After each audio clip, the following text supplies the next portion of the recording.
Yeah. Come on. Welcome. Good afternoon. Sean Higgs coming at you here. A little midday money. Saturday, the 30th. Welcome on into the show. Free picks are in the chat already. And if you're like, what the heck? What's going on here? Yeah, I threw it on American Gambler, Max Wager. Of course, Sean Higgs, P&P, and Winner Free Picks. On the X, Mr. Sean Higgs, come give me a follow, hit that like button, and be part of the Midday Money family. Special episode today, episode 500. 500 on Spotify, Pandora, and iHeartRadio, and all the Google Music, Apple Music, wherever you listen. The 500th one on there. Pretty cool.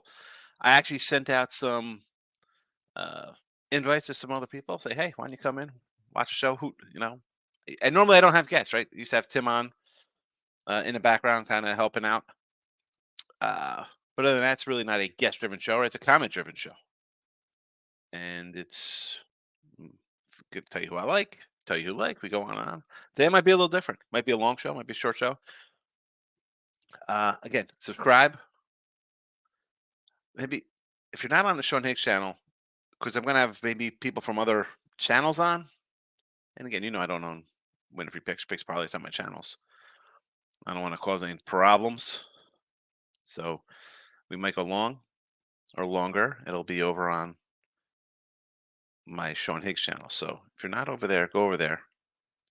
Because it might just be an influx of people. I don't know. We'll see what happens. I have no idea. All right, let's get into recaps. See how today goes. Hey, what time is it here? All right, so 2:03 into the show. We'll do a recap from yesterday. We had a 1 and 2 day in college basketball on the show. Kent State goes down. NC Cashville. Asheville wins. San Diego does not get there, but 4 and 2 for the premiums. We'll take it. College football, we drop both Clemson and Oregon State here in the video. I'm a little annoyed for myself. I go 1-1 on the sites with under Notre Dame 44. Are you kidding me? 40-8. And what was the other one? Missouri minus 120, plus 115, and minus 2.5. Never in doubt. All those numbers. Crazy. All right. Today's action. Let's get right to it. College football, 52 and 44 in the video, plus 390. And on the sites, we're having a nice season. I think we're 105 and 77 or something along those lines. Good year college football. Auburn, minus the 5.5 today. Georgia, first half. This is both first halves here. Team total, 16.5, and a minus 13 as well for them in the first half. I wish I had, because I have the under here. I have an under 45. I would be lying if I said I wasn't worried about the 45. Why do I think Georgia could score 45 themselves? I'm hoping for 37-0. 37-3 will get me there. I think this is a blowout. I don't think this game is close today. This is the team that has something to prove. Back-to-back national champs, 1 loss. Florida State can whine all they want. The quarterback was hurt. I feel for him. It's tough. Should they be their conference champion? I get it. You opened up as a 14-point dog. You're a 21-point dog last time I checked today. Georgia in a rout.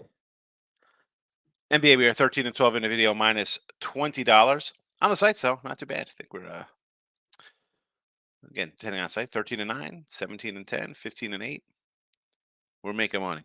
Pistons. Yes, the Pistons plus 5.5 and money line plus 175.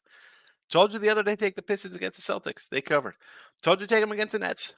They covered. I'm telling you, take them again today. Because I think they're going to win today.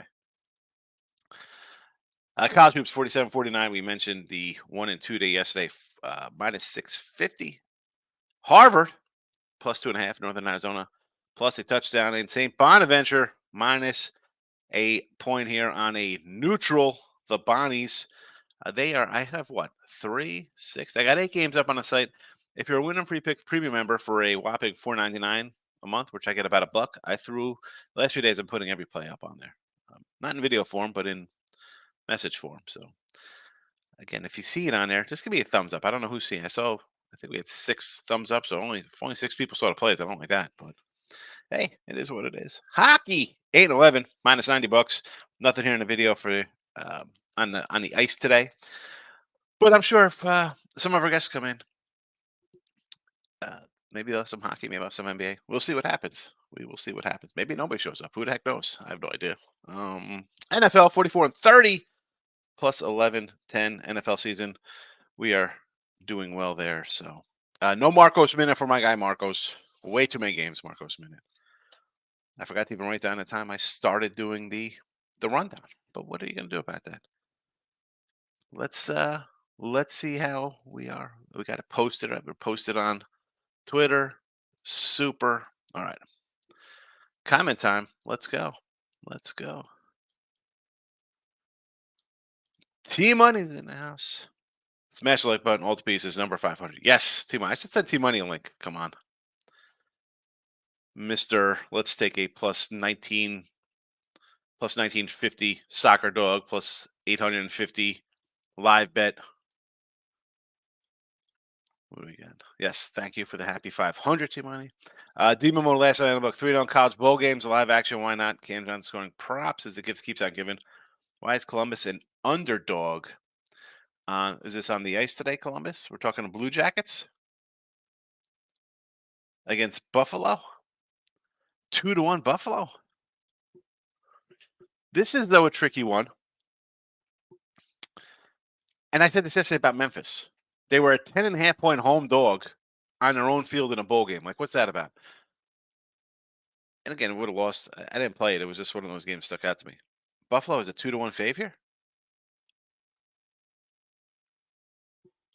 I mean, Blue Jackets are on all grade shakes. Do I think they're a $2 dog on the ice? Michael B's in the house. Good morning. Wine time, wine time. I sent you a message. Groovy says 500 gunner for 5K one day. You know, Groove, yes, it would be. And this is just in like the last year since I've been doing the BLeav channel, right? I had posted videos for I think 2 years before they were like, hey, we can get you on Spotify, Pandora, and iHeart, and all those, TuneIn, Stitchers, whatever they were. I think all in all, I have more than 500 episodes, obviously, but for the sake of the BLeav, and again, I don't want to kick in, BLeav's back. I don't know. I wish I could have loaded up videos to their YouTube channel. I see their videos a lot on Twitter and stuff. And maybe if I go into there is a community group and like in a private kind of area, like, oh, you post video. I don't post my stuff every day because it's, my show is good for that day. That's how we usually get first 10, 15 minutes. A lot of people watch and it drops off because they got picks. They move out. But thank you, Groovy. You've been here a while. Dave's in the house. I'm on a Pistons money line today. Is today the day? Well, we don't hope for a win, right? Because when you hope in one hand, you know what happens. When you poop in the other, you need some soap for your dirty hands. Teammate says Columbus plus 260. Davidson money line. Columbus is plus 260? We must be on a different. I don't know what game that is. I thought it was Columbus Blue Jackets. It'd be probably, if there were $2 fave, the way the splits are now, it's probably a plus a 160 or maybe even a 150. Davidson money line. All right, so I gotta look around here where these games are on my sheet. I see Quinnipiac. They are getting the points from Florida. Florida wins by 19. Florida State money line. It probably gets smoked. A bunch of our props from Cunningham. Florida State is. Why would you sprinkle money line on Florida State? Is Georgia just not showing up today? Have you seen the Florida offense? The team was defensive first, and they got a bunch of guys out. Missouri money line hit. Yes, they did. I said this yesterday when that line was back up to 5-6. I'm like, I can't just get back in and throw good money after bad, right? I just couldn't keep rolling. I had the Missouri money early. I wasn't going to double up. I didn't know what was going to happen. I'll take a win's a win. NBA winner, Utah and college hoops. Kent State got crushed. Yeah, should have stuck to my don't bet against Marys and more Moringa. Yep. Has this team been worthy of laying double digits like that, though? I don't care if they were home. They have not played well. They are an up and down squad. I don't want to lay points with that. Maybe you just shouldn't have bet. Well, I mean, you don't think it's Mary's is to play. Detroit to smoked rappers. They look pathetic last night. You got the Celtics off of a crazy game versus the Pistons, right? Game they nearly lost. This game goes down to the wire last night as well. I don't like Toronto. Gene, wishing you a happy new year. You as well. Thanks for popping in. This is why I keep posting on Facebook. Every once in a while, we get a new face in here. Come in and say hello. Good stuff. T-Mike says, Michael B always coming in and interrupting my flow. Your flow, 900 games. Soccer. Let's take money lines. I like the other day in Wyoming, 44.5. Was this the Barstool game versus Toledo? So I do like Wyoming here. Coach retiring. Is that why it's gone up? I mean, I think the Toledo quarterback's out, but Toledo is the better team. But to go from a dog to a fave, I don't hate the under. 40. It's come down as well too, Dave. I was not involved from the beginning. I don't think I'll get involved. Maybe live. See how it goes. Like says T Money, happy to help. Interrupting. Good job on live betting. That's what I'm going to do for Iowa football game. Here we go. Iowa, Tennessee tomorrow. This I gotta say, I like Tennessee. Tennessee will probably be in the video here as a free play. Not a big Milton guy. So where's the big drop off there? Iowa scoring here. I mean, they're a touchdown dog. What is that about?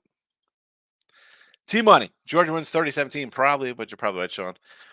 Honestly, I can see Florida State and Georgia both coasting a bit here today. Florida State coasting is what? Just not showing up? How are they coasting? Georgia wants to be like, wow, we're back-to-back champs. We lose to Alabama, who's as hot as anybody, and we're not in. So they have a right to be angry. Back-to-back champs, one loss in a championship game versus the number 2 team in the nation. Now, who are you replacing them with? Washington's been pretty good all year. If you want to say Pac-12 stinks, take Washington. I understand that. It can't be Texas. Texas already beat Alabama, and Georgia lost to them.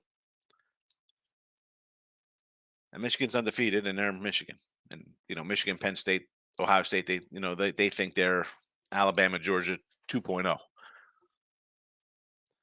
Georgia is gonna. I'm worried about my 45. I think Georgia might score 50 themselves here. Team total is 32.5 on Georgia. Stop at the Florida State. Do you want it, please? I did bet Ole Miss, but I took the money line plus 175. They went and got blown out. I agree. Mike like multiple bowl games. Shout outs in the house. Here we go. Razor Sharp. Shout out, Sean Hicks. My guy Razor. Follow Razor. I think I said I sent out a bunch of things that, hey, people want to come in, say hello. Let's go. Razor didn't get the I sent Razor one. I sent a few people some. Michael B's in house. NBA today. I'm looking at the Pistons first quarter. Yes, Pacers. Indiana versus the Knicks 3.5. Is the Pacer over still a thing? Like Mavericks going against your Warriors, huh? I almost want to take Golden State there. And the T-Wolves, Minnesota versus, of course, it's the Lakers. You know how we feel about Hollywood. No LAL. More like LOL, the Lakers. T-Money, Sean, they should have covered against the Nets, but I'm with you today. Should be the Flying Pigs days. Flying Pigs days. They get a win, but if not, Cade still drop them. Cade Cunningham, I can't do it to Cade Cunningham. T-Money, first quarter full game, plus 340 for the Pistons. I like it. Lauren is in the house. 500. Yes, it's 500. Be here for 1,000. Should be soon, Lauren. We'll start racking up because I believe that the look headlines will come back for college hoops.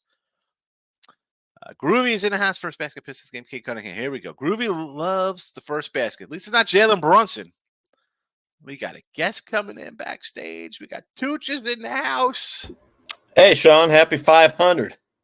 If you haven't followed Tooch, is there no you got no nameplate, Tooch? I don't think I have it in yours. Let me put one in here. Come on. Stuff here. Let's see. Let me pull out the comments and banners so we could. Oh, you know what? Maybe it's just. I think I have to. Oh, here we go. Oh yeah, it's weird that I don't have the little. There's no. Wow. How do I know? That's weird. There's no little name boxes. Whatever. What are we gonna do? Anyway, so Tooch, I do a show with Tooch on Fridays with our guy Poundit, Mr. Joe Adele rookie card. But Tooch is with Bar. He does what bar? Barroom Bears Barroom Network. Yep, yes. It was formerly Bears Barroom. Bear Barroom. Mostly Bears talk, other stuff, movies, entertainment. That's how my shows roll into anyway, Tooch. You know that. Mike North is like the shock jock. King of Chicago sports radio, invented sports radio in Chicago. He's on the network, has a couple shows. So been on with Mike North, got to know Mike. Really great guy. I'm just, why can't I get little name tags up here? I think it's in the, what do you call it? In the settings on the right. Settings? Yeah, there's God, what is that called? Hold on. Guests? There's like a appearance. I think it's called appearance or brand. Guests can stream to their own destination. Guest viewers see comments. Play a sound. Guests enter. Guests must authenticate. Under the brand, I think it's there. I think you click on a theme. It's called theme. Show display names. There's a little toggle. Hotkeys? Is it under hotkeys? Layout themes? I have no idea. It's under brand, and then you go to theme. I don't have a brand. Where does it say brand in settings? Brand. There should be comments, banners, brand, and private chat on the right of the bar. Do you see the bar? Oh, that over there. Yeah. I'm looking in the settings over here. Here we go. Yeah, all right, so on the right. right. Brand. Click brand. Yep, and then theme. Click on any of the classic or block or minimal. Yeah, I got bubble, and then toggle the one that says show display names. Got it. Look at that. Yep. Listen, 500 episodes on this channel. I don't even know how to do it. There we go. All right. Click on the comments here, see what people are doing. Right, yes. Friday nights, weekend sports betting tips with Sean, myself, and Anthony from PoundedSports.com, giving out free plays. Post it in the thing, and then I'll get to. I got to find out where I was leaving off here. I got to get back to my comment. See, this is why when you know what it's like, Tooch, because we do the 3-man, and if you got to go into comments, it's tough to jump back and forth. You got to do comments, and then it's like you can't go over. So all right, let's see what we got here. Yeah. I turned a little 50 into 400, firing away plus money. Yes, take the plus monies. Alex is in the heart. Ole Miss, lock it in. I got Ole Miss at a lowly 3.5 here. I cannot back James Franklin. We talked about this last night, Tooch. Why is this line 6? It's okay. You know what? As someone just mentioned earlier, it is Ole Miss money line or Penn State rolls. I can't bet Penn State. I got Ole Miss. I got Ole Miss too, but I mean Trent's on Ole Miss now, so it's like. So listen, normally we don't throw out that guy's name in here. I try not to talk about other channels as guests, so that's why I was like, you know what? It's going to be a weird show today because I'm going to have people popping in here, and it's going to be totally different than a normal show, and I can't control what other people say, and it's not my, I don't want to. I try not to bet like that's just wrong. I mean, we know those kind of, but. Groovy says, where do I start today? So much action. Which way do I go? I would have said start with Ole Miss here. If it's up to 6.5, I am not a Penn State backer. No, thank you. And college hoops early. My first college hoops game, I think I got in chat here as a little Harvard action. I believe I put Harvard in there. Did I put Harvard up here? Or maybe I did not put Harvard in. Yeah, it's Harvard. Plus 2.5. Harvard, Northern Arizona, and the Bonnies. Columbus at college basketball, they're getting, it's Columbia. It's Columbia against 7.5. They're not called Columbus. Come on, T-Money. T-Money should know better. So you can't put Columbus, and I'm thinking we're talking Blue Jackets, and it's Columbia. Thanks, right? Yeah, thanks, Steve Money. Groovy. Michael B says, I want to take Gulf Coast today against FIU. Huge win. This will be the first true road game. I don't think this is their first true road game. I mean, what is their first true road game because they're playing in another arena as opposed to a neutral? I'm on FAU, man. That is one good team. This is a road game in Florida? Yeah. Against a team that isn't that good, man. Look at this. They They haven't beat anybody. Dunk Florida City, Gulf Coast. FAU is the real deal. I mean, they've played real teams. Yeah. Get the money, team money. Or to Groovy, team money saying it. 15.5 points is nothing for FAU. Groovy, I'll send links. Groovy wants one. I'll write down. Groovy, I'll send you one in a second. Hold on a second. I just got to run through because the show is. I can't just get sidetracked talking to guests. That's how you why my show is like totally on its own because it's strictly all comments. Yep. Michael says took Dallas double result -118. This kind of team does not win the first half, they will probably lose the game. Dallas has to win this game here. They can still make the playoffs, but for this fact of you got manhandled in Buffalo, you lose shooting yourself in the foot against Miami. Win this game at home here where you're outscoring. You've outscored teams by 170 points at home. But and Detroit's got to be feeling themselves. And I like Detroit here to start. Then they end up winning last week and Dallas end up losing. And it totally changes my aspect of what I thought this game would be. 30 years since they won the Lions. No, thank you. Dallas, take care of business tonight, Dallas. I got Dallas in the over. We're all gambling fools for betting the Pistons, but even the foolish get there. Yeah. They've covered the last two. What are you talking about? This is the whole talk of them never winning is why you kind of get on them a little bit here. Go opposite of those thoughts. Yes, Columbia. Here we go. Took you 4 times to figure that one out, T-Buddy. I like Fordham. Where's that number, Fordham? I think it's 7. 7.5. I'm trying to find I have a printout, but it's this rotation order. I don't know the number, so I can find it. Jamar Gibbs anytime touchdown. Yes. Yeah. They I like can't his stop rushing the run. over. Yeah. And they have 2 good running backs. That's why I kind of like the over. I think this is a when it gets Lane's to 52, in the house, though, man, 52 totals are kind of in that area, where I kind of bow out. I was with Gabe Morrissey the other night, Sports Rage with Cam. I said, I think Dallas scores. I said go over 41.5. I think they're going to score in the 40s, Dallas.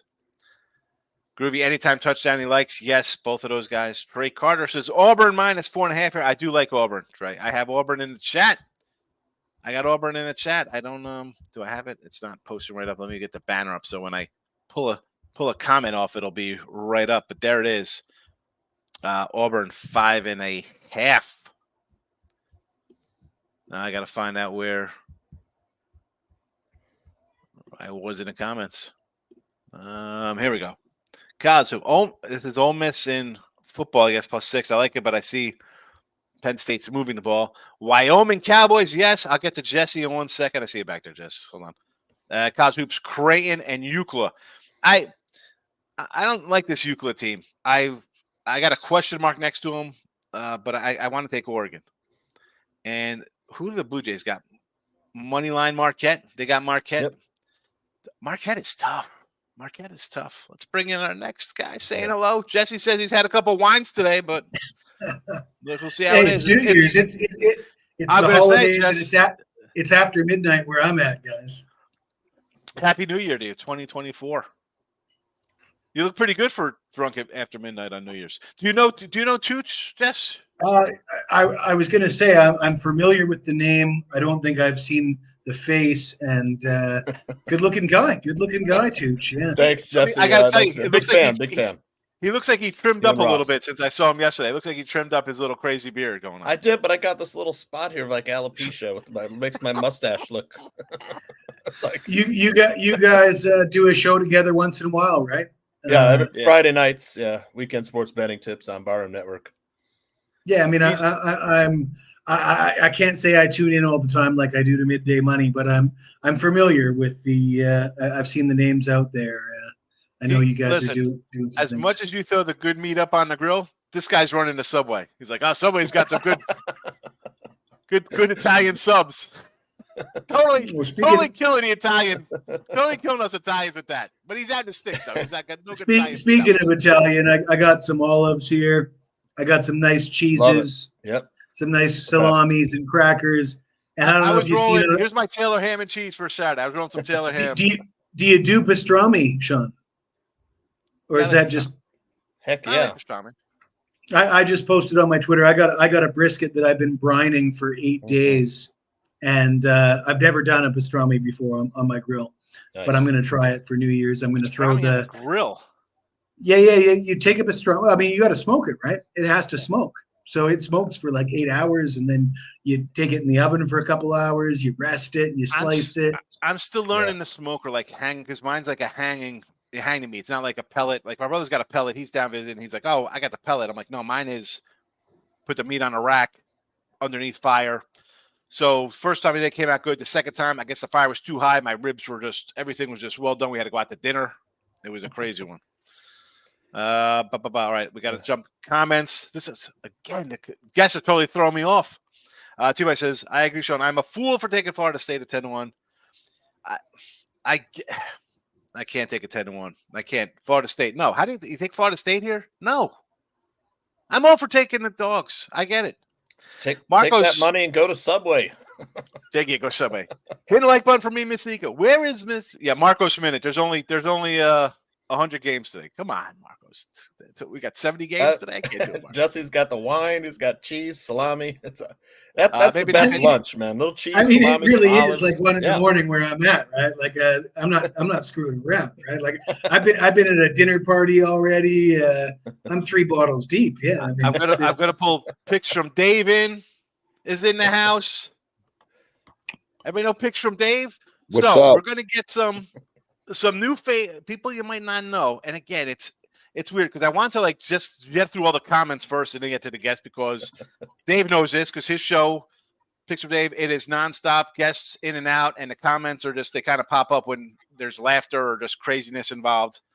And again, I don't know if I'm going to have to cut this short on some of the other channels because of where this may transpire with the crew because my show's usually family friendly. You could talk, and if it's on in the car, there's no craziness going on and cursing and acting the fool. But you never know. Jess is already 2 bottles of Merlot into the night. He's eating meat. You know, it could get crazy. I don't know what's going to happen here. But picks from day again. The chat should know. They pretty much interact. Everybody sort of knows everybody in the YouTube kind of world. But I'm going to run through some comments and we'll talk a little more. Penn State defense will be good in the first half, just like Ohio State. Yes, I don't know. Penn State defense could be good. They should be. A low-scoring game, I guess you'd think under here. Look at this troublemaker in the house. Here we go. Where's this guy at? Where's Anthony at? Congratulations, 500. Can't make the show, but here's my free play. 6-team teaser. Or is this supposed to be a 6-point teaser? Dallas and the over 46. Well, 6 points. You got to go that route. Dallas is in a desperate spot, as I said. Oh, they'll still make the playoffs, but this is a game I think you should win based on you just dropped 2 in a row. Get it done. Bills in the house. What do you think about Indiana State +7 and the over? Indiana State is playing. I got to find it. If you guys know off the top of your head or talk amongst yourself, because now I could actually turn my head and look for college basketball here. I'm on the over in this game. I think there'll be plenty of points. This is great. This is why I probably have guessed, because when there's 70 games and you don't have one, someone might have an opinion on a game. Indiana State, one of the top offensive efficiency teams in the country. I think they put some points up on Michigan State. Michigan State also can score. Sparty and Sycamores, classic, Magic Johnson, Larry Bird matchup. Yeah, it's a rematch of that game. Right. How this line's come down here. So he's got 7. This was a 9 last night. Yeah. Interesting. Groovy says, if Mr. Panda likes the over, then I'm betting a Pollard touchdown and the Gibbs. I grabbed Gibbs and a Sam Laporta. That I don't mind. I especially Gibbs or Montgomery. I think you're all right with the Detroit run game. I actually grabbed a Brandon Cooks anytime touchdown. I don't know. Michael says, Penn State just picked Ole Miss on the first drive. There we go. Wonderful. That's how it's going. Thank you, Jackson Dart. I blame Jesse for talking me into Mississippi there. Oh, is that how it is? No, I was a bet Penn State anyway. I mean, I know that it goes to 6, but I won a crazy game last night. I shouldn't have won. I have freaking Missouri minus 120. Rough first half coming, Groovy. It looks like it yesterday. Looks like it. Looks like it. Dave, next up in the chat, says, what about the overnight Lakers game? 3 games over 222. Anybody? Lakers thoughts? NBA, no betting allowed for me.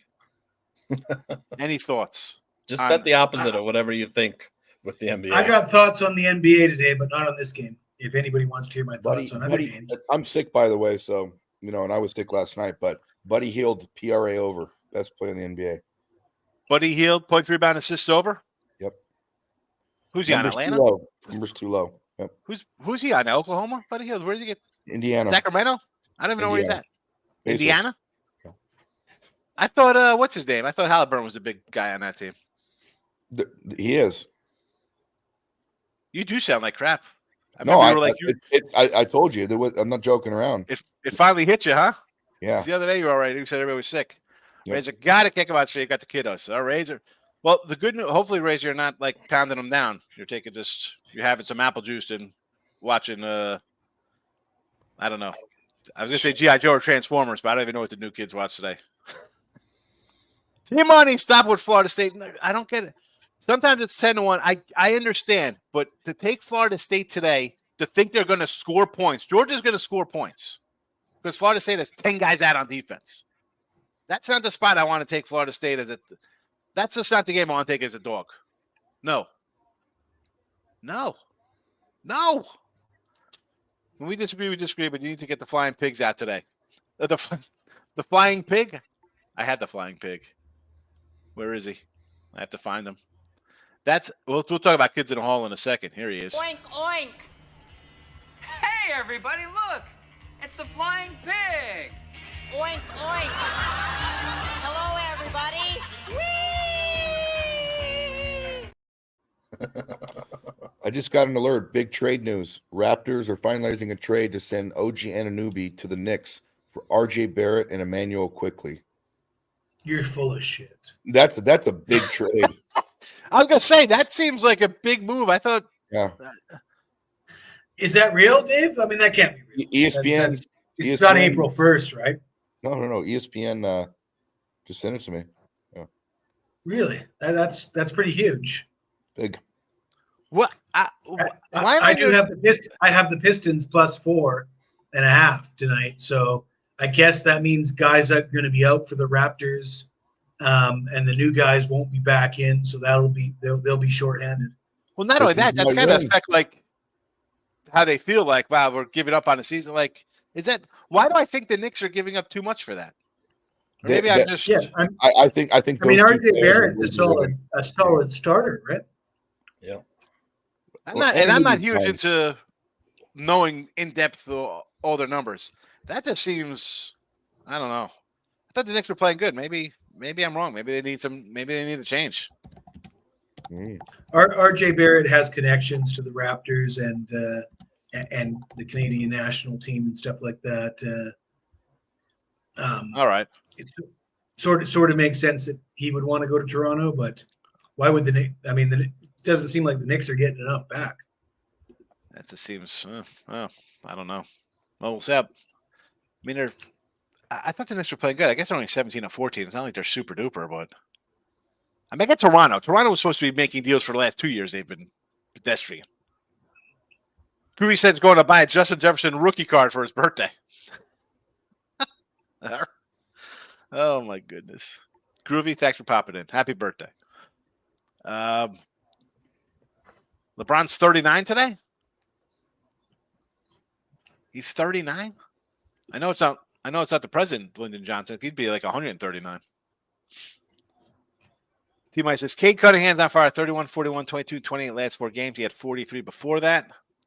So a little Cade Cunningham player prop. Groovy, you're busy today. Yeah, Groovy. Yeah. Come on. It's a kid's birthday party. You know, it's fun. There'll be some nice cold pizza. Make Fort Cade. Yeah, it'll be nice. Well, if somehow that Florida State comes in, I'll be eating crow tomorrow. Cowboys first half, Bill. Yes. Slide the teacher. Ole Miss locked in right now. Hold on. Is that a joke? I thought they were down. Somebody said it was what happened. I thought they threw a pick. You know what though? I'm probably behind in the chat, so I have no Way idea what's behind. happening. Yeah, let's just saw it was 3-3. 3-3. Okay, I thought it was like 10-0 or something because I saw it was Penn stayed up, and then someone said that Mississippi threw a pick on the first drive, so I figured it was like 10-0. Slide the Teacher says +6 with Ole Miss. Slide the Teacher. Welcome. First time I've seen you commenting in the show. I appreciate you popping in, fella. I'll mod for you, Sean. You know I got your back. Thank you. Thank you very much. Model those big ones out. Take Ole Miss at second half. Better number. Good luck. Groovy. Have a good birthday. Tooch is in the house.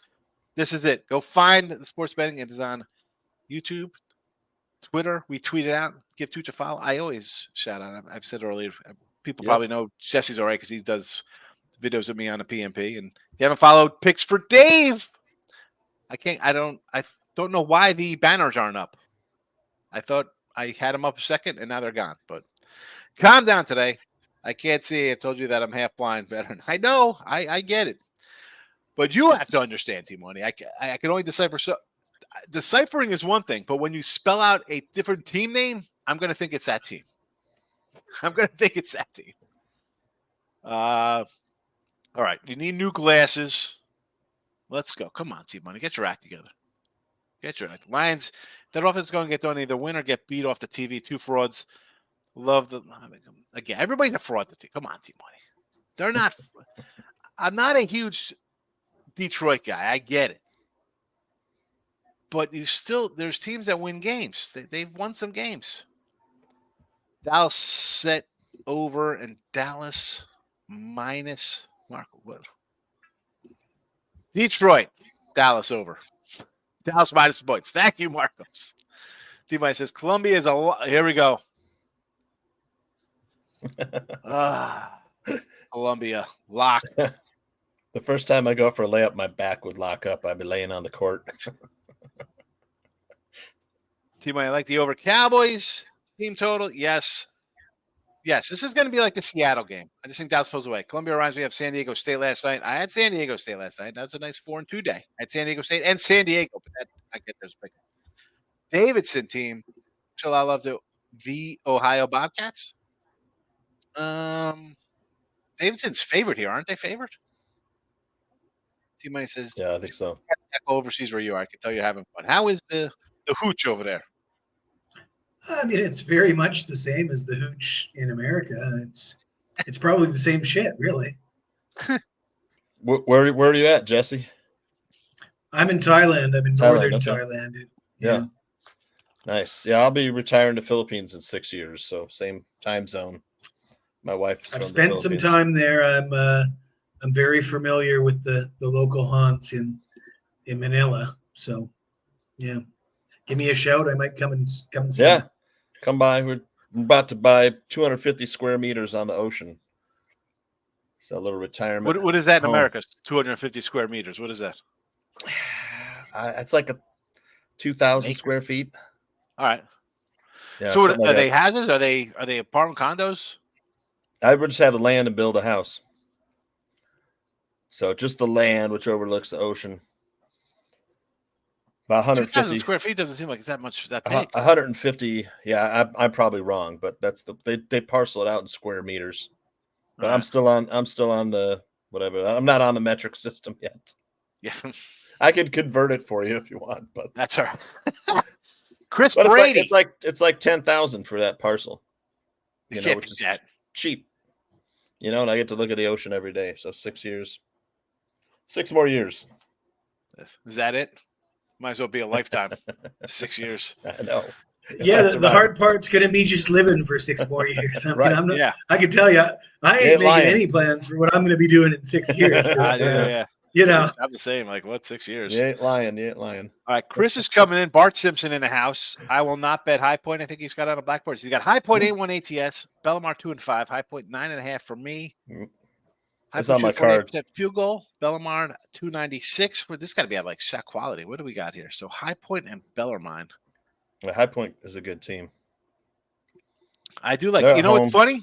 This might be a sign here, Chris, because I just got an email that says, "Hey, Sean, Dan, that's my son. He's looking at High Point. I guess we're getting stuff in the mail from High Point University." So I will go with you on High Point just based on I get a random email from High Point University today. I don't know. Might be the lock of the century. Could be 9, right? This line is 9. Opened at 8. It's up to 9.5. So I don't hate it. He might just go to party for the next 3 days. What do you mean? He's always partying. Tooch is on High Point. Team Money's coming in. Don't let Ross see all the Team Money comments. Team Money. Ross was like, Team Money just keeps. He never stops writing. I said, nice. He's in the show, Ross. Missouri game was terrible. Thank goodness for third string trash can. I can't believe Missouri barely got through that game. Toronto Raptors also on back-to-back. Yes, they are, especially and a tough 121-18 loss. Detroit are winning, but the Raptors do have some pride not to lose a super game. Bill says, Sean, why Harvard? They haven't been good this year. I just like the number, man. Bill, it just came out. I'm like, you know what? Harvard is a play for me. There's no Iona to me. Have they been that good? This is not the same Iona team. And I'm going to get some points at home with Harvard. I think Harvard should be favored. And they're a dog. This isn't last year's Iona. The best players I got. Yeah. Happy birthday, Groovy nephew. Harvard's at home catching points. Yes. Well, they were. Picks on the ice today. My hockey picks have been awful. I do have a pick on the ice. I do like the Kings today. That would be my ice pick. I didn't put it on the chat, though. Jesse, you're a nice guy. You're the ice man. Let's take the St. Louis Blues on the puck line. I think it's relatively cheap, -145 against Pittsburgh. And the reasoning being it's the second game of back-to-back for St. Louis, but it's the first game of a back-to-back for the Penguins. And the second leg for the Penguins is against a division rival in the New York Islanders. Much more important the game against the Islanders to the Penguins than this game against St. Louis. And since they fired their coach, St. Louis is 5-2 straight up, 6-1 against the spread. St. Louis might be going to their backup goalie today. Their backup goalie has superior statistics than their starting goalie. So that if I'm going to rattle it off like that, it's probably a premium play. I mean, obviously I've done my homework on that. So just letting you know. There you go, folks. He's the Iceman, Jesse Schul. It's pretty good. It's called the Iceman. The legend came back to flex my Memphis and Missouri picks. I'll say it. I said beginning of show legend. The Memphis game to me at 10.5, I was just dumbfounded. I couldn't even bet it. I was just torn. Like, why are they playing on their own home field getting 10.5? What was that about? I couldn't figure it out. I'm 30 minutes from Iowa State University, and I couldn't figure out why we're catching 10.5 at Memphis. So they were 10.5. Iowa was a 10.5 point favorite. Yeah. They're inflated from when they went into Kansas State and beat Kansas State and Farmageddon. 10 points on the road. So at home, they'd be what, a 25-point favorite? Yeah. I mean, come on. No rhyme or reason. I knew we were in trouble after that first drive. But you'll laugh at Chris because I'm sure it was because of my Bart Simpson Blackboard comment. Michael said I took under 147 Ohio State and West Virginia. I'm not high on West Virginia, so you want to go under there? I don't hate that one. 147. No, I don't hate it either. The pace would say it under, but pace to play for both teams. I'm looking on my sheet, but we'll move on because now we're just over the comments and we get to the panel. There's a Gold Eagle, Sade. It's been a minute. Good to see you. Good to see you, Sade. I'm the smooth operator. Great song. All right, so the panel. You know what? We don't even need to. I can take the banner off because it's scrolling underneath. There we go. Now all the names are up. There we go. That's how it works. See, that's how things get done here. Follow everybody's. All their handles are up on the board if you haven't already. Bart Simpson comment was good. That's what I do. We make little jokes. So, give everybody a follow. I don't even know because I'm not really a host kind of guy to go around and throw things around the horn. I'm more of just a talker kind of guy. So, I apologize for that because everybody's just going to stand around and listen to me talk. But we'll see if we get more comments. We're on enough channels. We'll see how it rolls out. 4 people. What is this about? Yes, that's what Tooch looks like, Jesse. Yes. I'm like, why is this thing lit up on the side? Yeah, it was actually a shocker for me. I've seen Anthony, right? Anthony's your co-host, right? Yep. And I get you guys sort of confused, but I've seen his face around. I haven't seen yours, and yeah. So I'd never really been. I've seen the name floated around a lot over the years, and hadn't really seen the face attached to it. So Thanks, Jesse. I'm a big fan of yours. I love the show with Ross and you and Sean. I did. Yeah, we have a good time in that show for sure. I did send Ross a link. I don't know. It's early. I mean, he might be at a early bird seniors breakfast. He could be having, some oatmeal and bread pudding or something, whatever old people eat.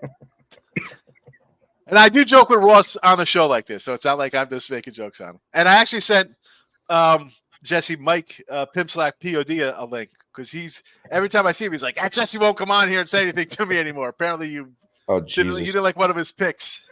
Who's Mike? What happened there? Dave, can you talk it out? Yeah, Mike and I do a lot of work together. Pimp Slap Mike. I was on the opposite side of one of his games. Yeah, and he's like, I haven't seen him again. He went away, blah blah blah. But he has some sort of hard on for you, so we'll see. So, what was it that he won? What was it that I was opposite him? And he won. His side won, and he thinks I'm hiding from him. Is that what it is? I said, is that what the guy's gonna hide? He's probably doing a video somewhere. I gotta let him know. I got a lot of shit going on. Like I actually do have shit going on. Like that I have no idea about that. But yeah, Dave's like, you do know he's on the other side of the world. I said he's on the other side of the world. So like what? The fuck? It's like 1 a.m. Yeah. Well, not only that. For me, it's not the first time I've been on the wrong side of a game and another guy was on the other side. Like that actually happens quite a bit for me. So not keeping track of every time that happens. And yeah, I'll give him all the props in the world for being on the right side of a game. But I'm not hiding. I'll show up in his shows anytime he wants. I told him. But yeah. So I'll jump on Dave's show or Mike's show, and they're having fun. They're doing shots every time they score hockey. It's right up your alley, Ross. They're doing shots. You're drinking wine. But when the game's 4-4 in the second period, and he's like, he won't come in here. I was like, listen, he's in Thailand. Yeah. No, I'm not ducking anybody. That's for sure. I'm here and not afraid to jump on any panels or any shows for sure. But Moneyline Markel's in the house. I had no idea that whole drama was going on, unbeknownst to me.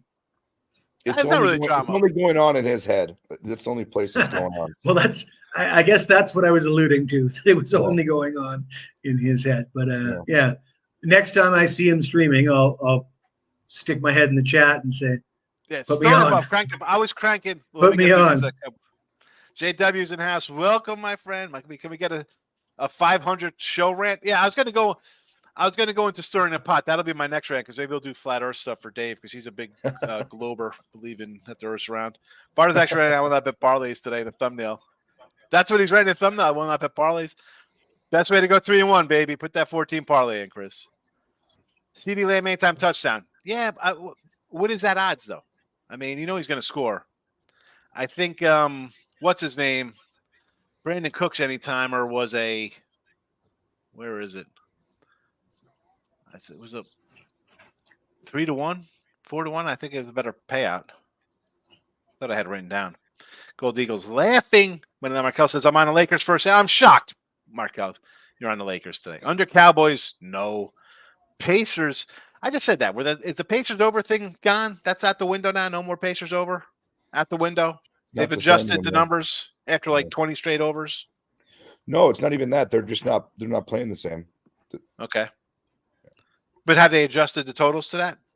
They had before, but the totals are back down to 230s, and it's back to normal. Yeah. All right. First half, Dallas, yes. Rants, welcome. UGA first half looks easy today. Beck is in well. Too many outs. I agree. Rants, I don't know if I have it. Well, it's scrolling across the bottom. Georgia first half minus 13. Team total first half 16.5. I think Georgia rolls these guys. I'm just hoping if they win, it's 44-0, and I cash it under. Actually, the Pacers total is 246.5. But I mean, we were seeing them. I mean, that one game they scored 300 points, over 300. If you're telling the truth, Dave, about that trade, that Why would I be has, lying about it?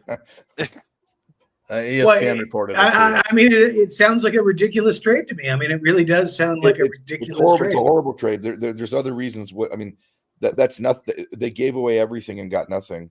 But I mean, obviously, that's a big chunk of the Knicks starting lineup out, right? And there's not going to be any guys replacing them. So the line was -5 this morning. If it's still -5, I think that's pretty good. Did the total come down in the Knick game? Did the total in the Knick game come down? Here we go. Pacers -5 bet today. Knicks are on back to back. I don't know if it's a bet of the day, Gold Eagle, but if the Knicks are going to be down a starter, right? I mean, well, I mean, I think RJ Barrett's worth 1.5 or something. I mean, Yep. I think the line was -5 to begin the day, and I think I would have leaned Pacers at that. And then you're telling me they're sending a guy away, they're disturbing the team. You know, a guy's packing his shit and leaving. That's not a good situation for the team. And the Pacers, you know, home team. I see 5 now. I see 5 and a 246. So the total hasn't moved at all in this game. Toronto line either 3.5. So it's, I guess that's come down. That line has moved. T-Mike says Pistons 11 points plus 650. I can't help myself. Pistons to win by 11 for 6. This is why you can't afford glasses, bro. You do crazy stuff like this. Ole Miss with a ridiculous sweep back to the running back. The Pistons are going to win today, though, Sean. The Pistons will win today. I like the Pistons today. Michael, did this sweep lateral? Did we get a first down out of it? They got a touchdown, 10-3. They got a touchdown out of it? I love it. Bowl season, baby. It's fantastic. What are they, Michael? Yep. The trade is 100% true, but it's a silly trade. Yeah, that's a weird one. Total move from 248 to 245.5 now. There we go.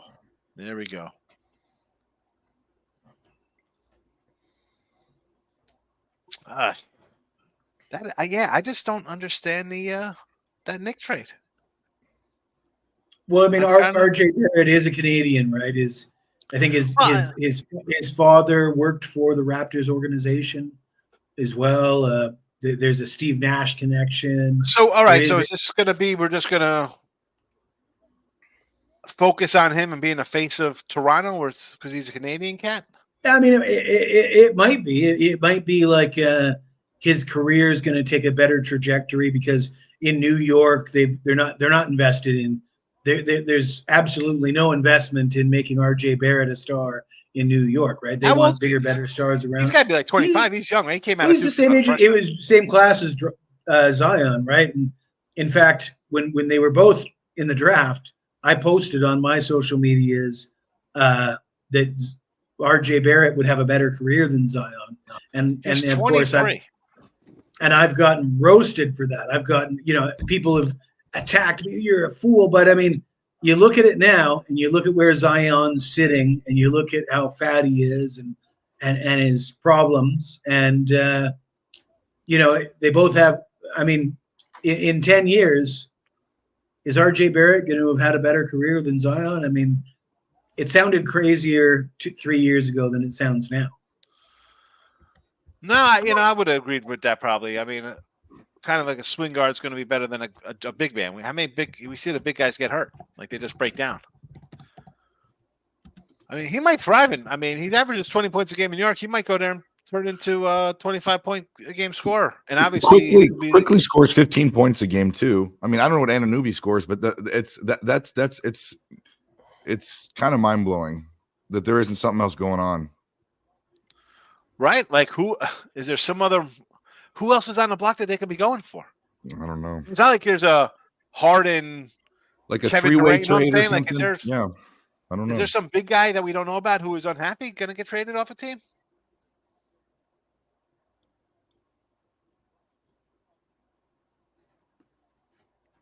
Bill McDonald says R.J. Barrett's solid, but not an all-star. But yeah, I mean, he's on the trajectory to be a borderline all-star for the next 10 years, and Zion's on the trajectory to be out of the league in fucking 2 or 3 years. I mean, that's from what we're seeing. If he doesn't lose some weight and smarten up. I mean, it's tough to say what's an all-star nowadays. You figure like, 20-point a game scorer, solid play. But now you got to be a lot better than that. Now he's going with, who's that, Swaggy P up there? That's what my son calls him. He told me to call him Swaggy P. It's not a lateral move if with Quickly in there. It's two good guys. And Anunoby scores 15 points a game. Basically, Quickly and Anunoby would be a lateral move, in my opinion. Yeah. Why? As I'm saying, why are you throwing the other guy in there? That's why it's like, what? Is there a draft pick involved? Like, is there? Actually, I think the Raptors might be getting draft considerations. So what did it say? Let me pull it up. They're getting draft. Yeah. Zion has more talent than RJ. Zion hates doing it. It doesn't make it. I mean, the guy's a big bloated mess. I mean, come on. Yeah, I was never saying that Zion wasn't the more talented player. That's I not was it. But we're clearly stating that talent doesn't matter when you get too drunk and too fat, and I'm an example of that. Me too. 250 meters, 27 square feet. There we go. All right, that's a little bigger. That's a little bigger area. Thank you for that. Thanks for the conversion, Tooch. It was eating at me. I was like, how much is it? I can't remember. Team total, Randy, what is the Yankee team total over? It's got to be like 28 and 29 and a half. What's the team total? All right, here's the package. Right. Toronto's trading Anunoby for RJ Barrett, Emmanuel Quickly, and a second round pick. So they're also getting a second round. That's insane. What? I'm not a Knicks fan. And I don't. Yeah. I joke about not doing a lot of NBA. What is happening here?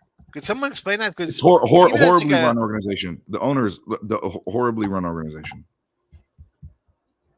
Raptors are going to be really happy to get a Canadian kid like RJ. He's 23 years old. They're going to be celebrating in Canada. I can tell you that right now.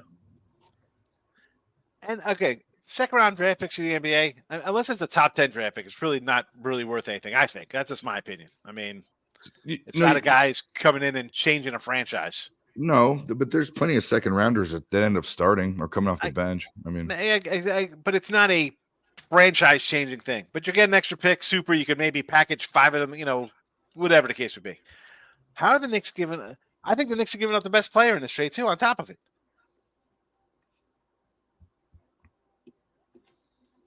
Well, no, sorry, Knicks fans. I got nothing to tell you.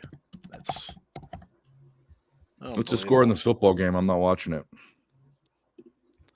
Cowboys will cover Detroit defense. Detroit defense is terrible. That's why we like the over. That's why I said the other day to ladder up the Cowboys team total over 40.5. I think they're going to score 40 something.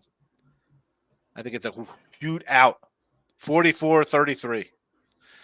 Zion's last game 21-10-8 coming from Duke Diehard fan, but I understand.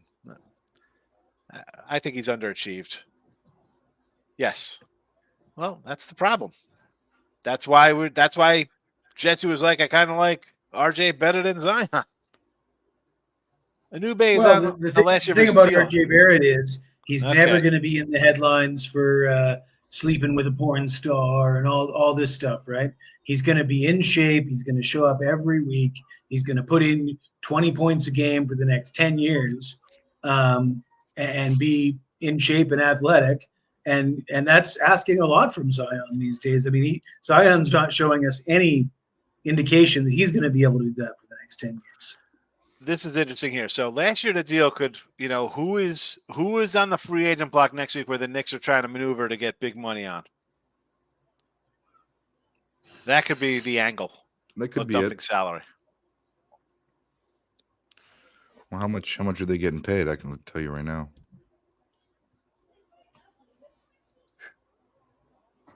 Zion's trash. Unbelievable. People don't watch the NBA and trashing Zion when he's been balling. You can't just look, T-Money, I think you're looking at just recent kind of how the guy's been as opposed to how he's been. I got to get going, Sean. I'm taking the girls ice skating. There you go. Nice to Fun. meet you guys. Tooch, thanks for Congrats on the show. Give our guy Tooch a follow. He's on Twitter at just I type in Tooch VIP to find him because I can't spell his last name Santucci. Too many vowels and consonants. Take care. See you, Dave, Jesse. See you, buddy. Thanks, John. Good to meet you. Tooch. It's easy to call him the Tooch. We like to joke. I don't know. Sometimes we do a show and we'll call him Mr. Truck because we're doing. He's like, oh, I kind of like. We're doing college football. He's like, I kind of like this. I'm like, oh, He's like, you're against me. I'm shocked that you like the 27-point favorite. I like the dog. You know? He was on a monster on the college hoops early. Randy says, I finally betting the Packers this week. Here, yeah, Jesse, we can talk about this because we're on the over. We're on the over, and then all of a sudden the quarterback situation changes. We're like, what the heck just happened here with the over?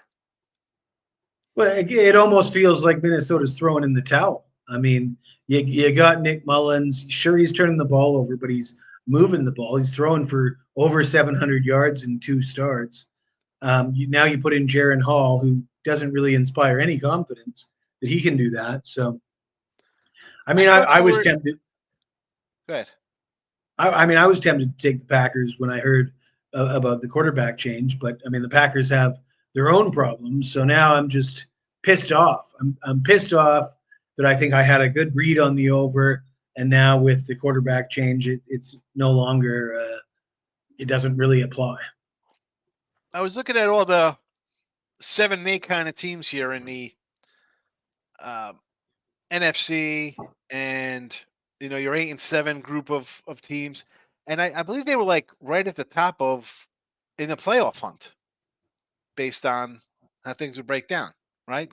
I mean, they're 7-8. A bunch of teams are 7-8, but they win here. They're 8 and 7, and other teams go from 8 and 7 to 8 and 8. So all of a sudden, you have a cluster of 8 and 8 teams. How are you?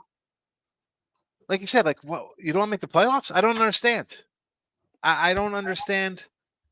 Green Bay defense has struggled lately. What are you doing? It's a winnable game. Do you not want to make the playoffs? Playoffs? You talking about playoffs? That was the best. Jim Mora, right? That's Jim Mora for the Colts. Like I said, if RJ Barrett's not sleeping with porn stars, he's just letting the best of life pass him by.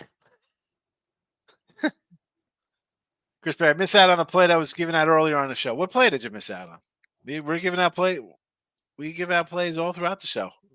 What play? Hockey, NBA. We said we like the Pistons before the trade.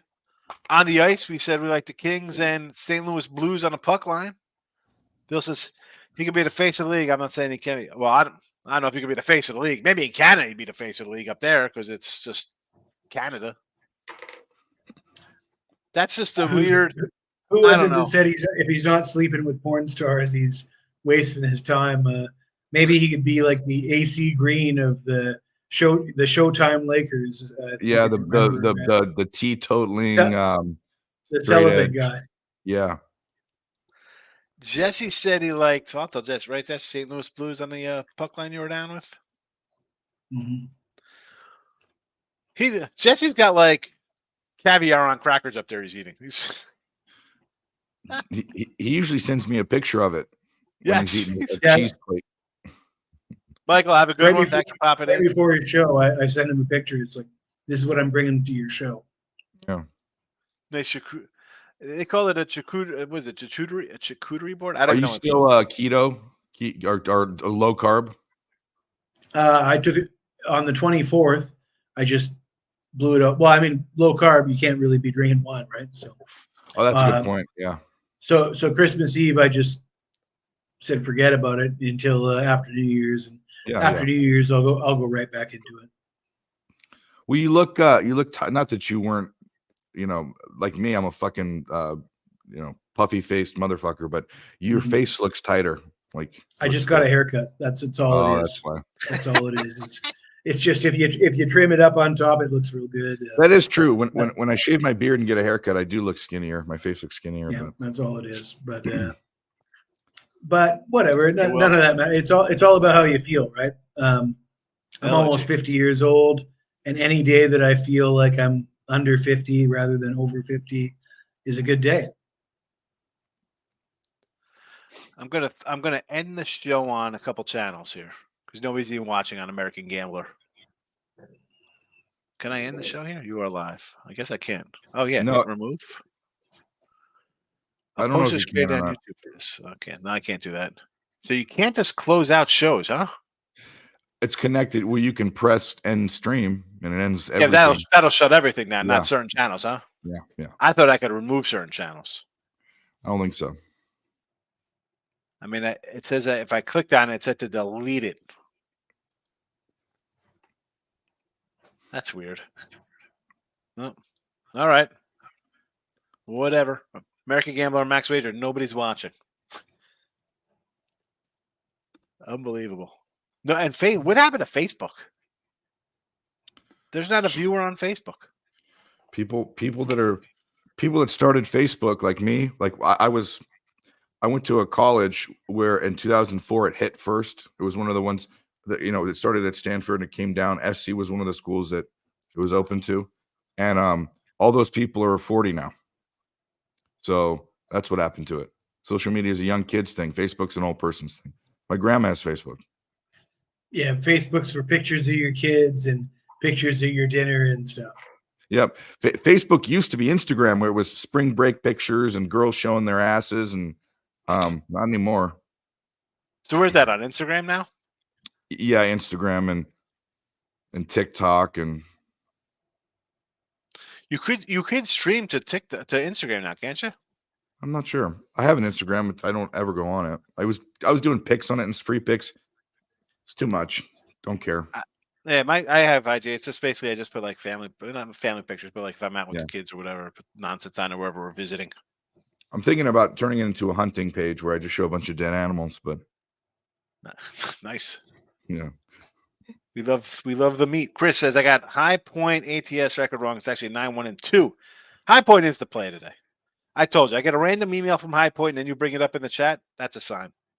Sometimes that's all you need when it comes to betting. You know what? Actually, that's probably enough for me to put a quarter unit on it. Actually, right? What are the odds that I get an email like that and then somebody comes in and talks about it?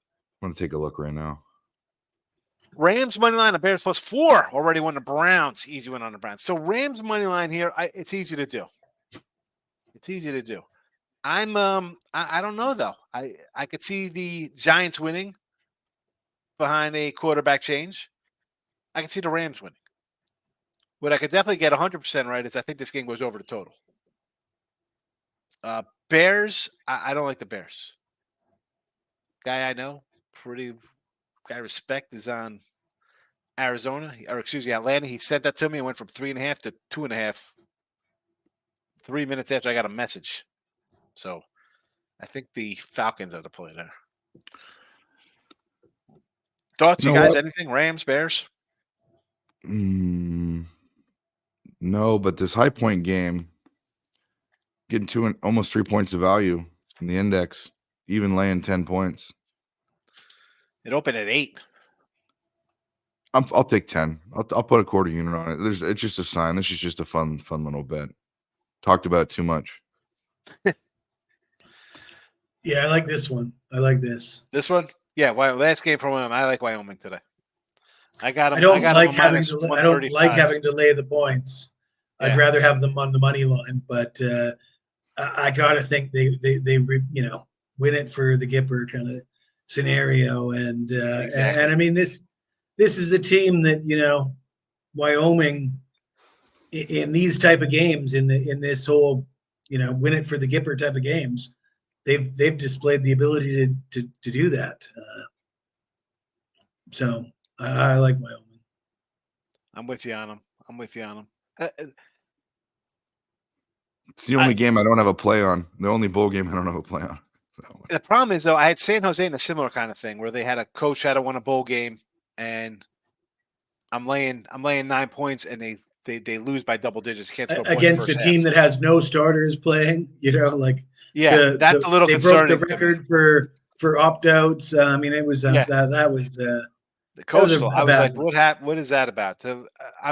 I have Wyoming. I got them at minus 135. I got them at a 140. I actually came in. I think I have them at a. No, I didn't get a minus 3. I got them 140, 135. But I am concerned. It's been a wacky bowl season. I mean, I'm 12-10 in bowls. I'll take that because I've won games I shouldn't have won with. We talked about UT San Antonio, Kansas. I'm laying 12.5, 13 points, and the lines are coming down to 7-8. And I'm getting wins there. I'm losing totals that I got at 63, and they go to 69 and 40. Open to 47s, close to 40s. I'm losing. I mean, so I know I said it this year, Jess, that I wasn't going to do bowl games early. I'm definitely not doing it next year. That's my New Year's resolution. I say I'm not going to do it. I'm not going to do it. I would say that what I've noticed is get in on early lines for bowls after Christmas. Like you still try to get the good lines for the after Christmas bowls, but the before I'd say pass on the before Christmas bowl. But even that, I got a bad number on Missouri, -2 plus 110 or minus 120, and the line totally changes. I caught that one. It's just weird. Like I'm catching games I shouldn't have gotten, and I'm losing games I should have gotten. And that's why I'm a couple games over 500 because it's just been one of those years. They got to do something about this transfer portal, man. That's just. Well, it'll change next year. There more games, more people will care, more people want to stay. You know, it's definitely going to be different. It's not going to be the same. But I enjoyed the past 2 bowl seasons. I kind of had my thumb on the pulse of a couple things, but it's different next year with 12 teams. Think about it. Anyone that's already going to go to the draft is going to go, but a lot of things you'll just see it's not going to affect it as much. This year was crazy. I don't know. I can't believe Dylan Gabriel's going to his 3rd school. He turned into JT Daniels. That's who he turned into. He should have never left Central Florida. Man, oh man. Well, I mean, he followed the coach, right? He did, but he went to Oklahoma to get more shine so that he'd look better in the draft. I mean, even though UCF's a good school, Oklahoma's a top program in the country. And then he got outshined. Now he's the new. Actually, he might be the new Bo Nix. You know, see how Where's it works he going out. now? Oregon. Well, I mean, if you just look at what Bo Nix did, I mean, it looks like a pretty good move, really. Yeah, that's what I'm saying. So maybe you can't criticize the move. I mean, his draft stock certainly should be up at this time next year. But the Bo Nix move feels different because the Bo Nix move was Bo Nix just completely shitting, laying an egg in at Auburn and then going to Oregon and it just being a better situation. That's why I compare it to JT Daniels. He went to USC, then he went to Georgia, then he went to West Virginia, then he went to Rice. He was getting outperformed everywhere he went, and that's what's happened. That's what happened at Oklahoma. That's why he went to Oregon, was because he was getting outplayed by the guy that's coming up behind him. So we'll see. Maybe he's a good quarterback, but he should have stayed. They're in a whole new conference now, though. Like, how's that going to work? How's Oregon football working in October in snow in Iowa? Yeah. Or wind in Northwestern. Like, how is that passing game? And I know they play in Oregon. It's the Northwest. They could have rain and weather too, but I don't know, man. November game in Michigan could be snowing. I don't know how that transpires. You know, no one's thinking about that. USC going to play Michigan and Michigan State back to back in the end of October, early November. So I thought about this too, because a big part of a big part of Pac-12 talent period is Southern California boys. These corn-fed guys from Iowa that have been playing football in 0-degree weather their entire life. It's going to be interesting. I'm going through withdrawals. No UFC. No UFC, huh? Yep. Not till next year. Not till next year. I love it. Chris Brady says, best of luck, Dave. They got Team Money. Anyone think this Penn State game is going over both teams? Well, listen, give me Ole Miss, baby. Chris Rabado. Sorry if I pronounced your name wrong. First time you commenting. I appreciate it. I like Cowboys 6.5. Yes, I like Dallas myself. JW didn't think Ohio State would lose to Ohio State. Didn't think Ohio State would lose to. Yeah, that's what happens. You hurt themselves when everybody wants to not play. Terrible game. I thought Missouri should have done a little better there, but I'll take a win. I'm not complaining. 6.5. I knew what you meant. 6.5. We knew they're a favorite. We like them. I think Dallas wins going away.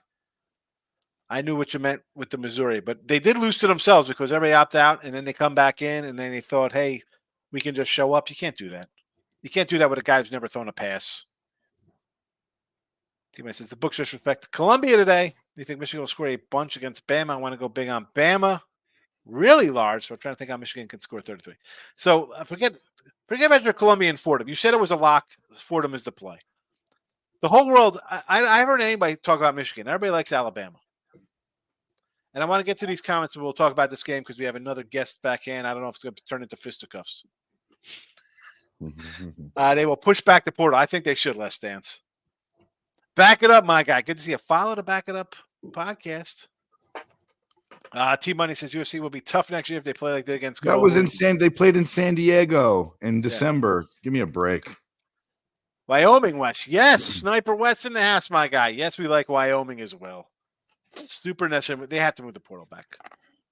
If you can't hire coaches for a certain time, I think it's got to work the same with the players. I mean, I get guys get hurt and they're going to sit out or whatever, but I'm not a. You're getting the. If you're going to go in the portal, you're out. You can come back to the school next year, but you're out of that bowl game. And if I'm a coach, I don't want you on a team. Go. You're in the portal. Goodbye. You know. How does that reflect on your other teammates? Like you don't want to play with them. I got to go get a payday. How are you going to develop? You're just going to hop to a school every single year. You're not going to develop. You're not developing.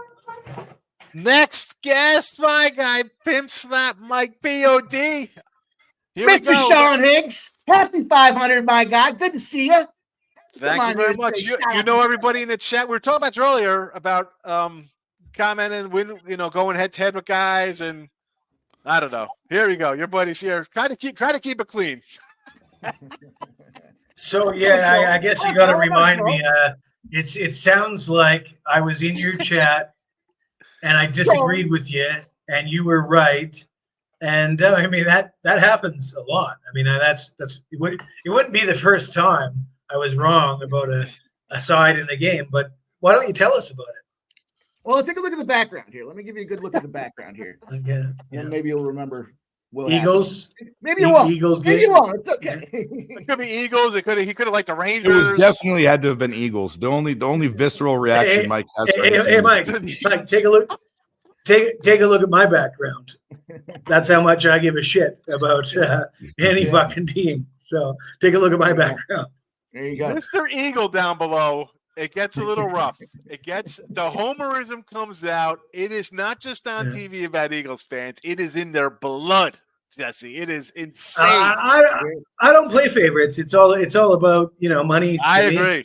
I don't go into people's comments control either, though. That's the thing I don't do. So that's what's up with me. So, well, I'm not hiding from anything I said. If I said if I bet against the Eagles and I lost, but that happens about 44% of the time I make a bet, right? I mean, it's not like that doesn't happen, right?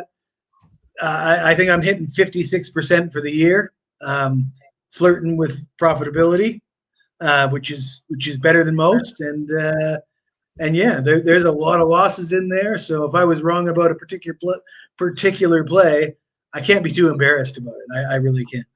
I took it from Mike Jess because I came in and I was like, I don't know what game it was. They were just in that stretch. I think it was Dallas in Dallas or at home. Then they had Buffalo. So they had like their big one, Kansas City. And I'm like, this is the game they get picked off. Because Philly, come on. Even this week laying 12, it's like, I don't want to lay 12 with Philly, man. Like, they're just playing with fire. And finally, they got picked off a couple in a row. Thank goodness. We had to bring Mike back down to earth because they look like it was like you can't just. So it was the Kansas City game. It was the Tony drop pass controversial calls game is what it was, right? Was that the one on the Monday night game? I believe that's the one it would have been. I had Kansas City that game. Kansas Yeah. City out of their bye week, but that's another. I mean, Kansas City's. What do you think about that game, guys? So they're laying what, a 6.5 today or tomorrow versus Cincy? Thoughts on KC? Who's the best team? Is it Baltimore's the best team out of there, or is it quietly Buffalo's going to be the team to beat? Or how about the Browns? Are the Browns going to pull a miracle run here and get to the championship game in the AFC? The Browns don't look too bad. They I can't believe Joe Flacco is doing Joe Flacco things here. It's unbelievable. He looks better than he did. Did you guys see the video of Flacco like rubbing heads of Jets defenders? Yeah. Did you guys see that? I mean, that looked like a confident quarterback. That guy was and one head too. Did you see that? And one of the defenders is like, don't touch my head. But in the end, he got up and puffed his chest out and said, "Don't do that." But in the end, he was still hugging him and still respecting him. And I mean, Joe Flacco he was on the team a year ago, though, wasn't he? Wasn't he on the Jets last year? But you could tell that they respected him. I mean, he was cruising through their lineup, high-fiving guys, rubbing heads, doing whatever. And I mean, he was commanding respect, and it sort of showed me that he's a guy that is well respected. Anyways, and it says a lot. Yep. The fact that these guys came back from losing, like, you thought they lost Chubb, and you're like, the season's done with them. They can play defense, but what do we do? I mean, we've seen bad quarterback play. What happens to teams? They just totally go off their rails. This team continues to just find ways to win. It's crazy. Elijah Mitchell did not look good, though. Was it Elijah Mitchell? Is that the one I'm thinking of that went down? Oh, yeah, he got a concussion, right? Oh, my God, though. He was twitching on the side, on the ground. Involuntary reflexes galore out of that guy, and that was pretty scary. And we saw that with Tua, though. And that's why I was like, I can't believe they're letting this guy play again that season when he's got all convoluted and his bell rung. That's why I was like, I don't like Miami this year. He's a hitter. I didn't think he'd make it through Joey Bosa slamming him to the ground in game 1. But I don't, it's weird. I'll tell you what, I think it's a great spot for the Bengals here. Way too many points, I think, in this Bengals situation. I was just going to say with the quarterback, but we're at 7.5 now. Is it 7.5 now? No, it's down to 6.5 last I checked. All right. I look at the Browning thing as the Steelers got in the last game 1 came in, and his last game against the defense. He's been nipped a little bit. Like it's one thing chucking for 300 yards versus bad defenses. Kansas City is the last 2 years, this year and last year, and even the end of the year before that, they've gone defense first. And if you're not onto that, if that cat's not out of bag yet for you, I don't know what to tell you, because this is not a Kansas. They're scoring 21 points a game right now, Kansas City, whatever. They're not an offensive club. I just think that at less than a touchdown, Cincinnati has owned them, basically. They've beaten them, but that's with Joe Burrow. I think Browning. I think the defense is the difference here. If KC wins, they're going to win by double digits. Maybe since he scores late as a backdoor, but I don't know. I don't want 6.5. I'd rather take money line. At that point, it's a money line play for me with Cincy because they're either winning or they're losing by 20-10 or something. Yeah, I found a little 27-0 system on Cincinnati here with the favorite coming off a loss, becoming a big dog in the next game against a team that's got a better record than them, and kind of that public thing. Public wants to jump in on knowing Kansas City, right? They're doing Kansas City things and they're this and that. Well, Kansas City's 1-3 in their last 4 games, so they should be pissed and motivated, obviously. But I think it's a tough spot for them here with the points. It's not a thing where I don't know that they cruise control victory in this game here. You look at the other side. Who would have guessed if you said you got a Cincinnati Bengals team with a backup quarterback that no one's ever heard of, and a Kansas City team? Guess which one's 1-3, right? I mean, the other one's 3-1. It's crazy to think what Cincinnati's doing with the capability that they have right now. So last week, the Raiders quarterback, 62 passing yards. The Raiders total offense, 205 yards. Inexplicable that Kansas City lost that game, with only giving up 205 total yards. I mean, I don't know how many teams this year have lost a game where they've only given. That might be the only game that's been lost if you're only giving up 205 yards.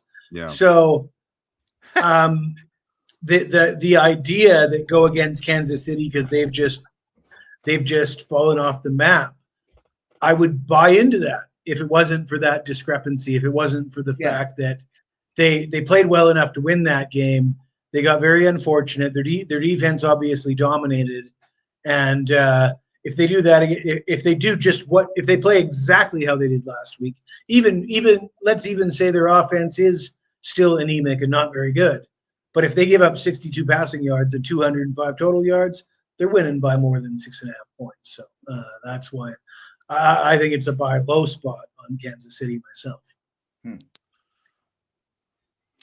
So you're saying the line should be like what? What are you saying the line should be? Well, what it opened at is like 7.5, right? Didn't it open at 7, or the look ahead line was 7.5? Yep. You know what I mean? So it's gone down and there's a big difference obviously between 6.5 and 7.5. So yeah, I think that's what we're seeing is the perception of last week's loss. But when I analyze last week's loss, I look at a game that it was a loss on the in the standings, but it was a football game that they won on the field, like as far as the line. They won the line of scrimmage. They won all these categories, and they somehow found a way to lose.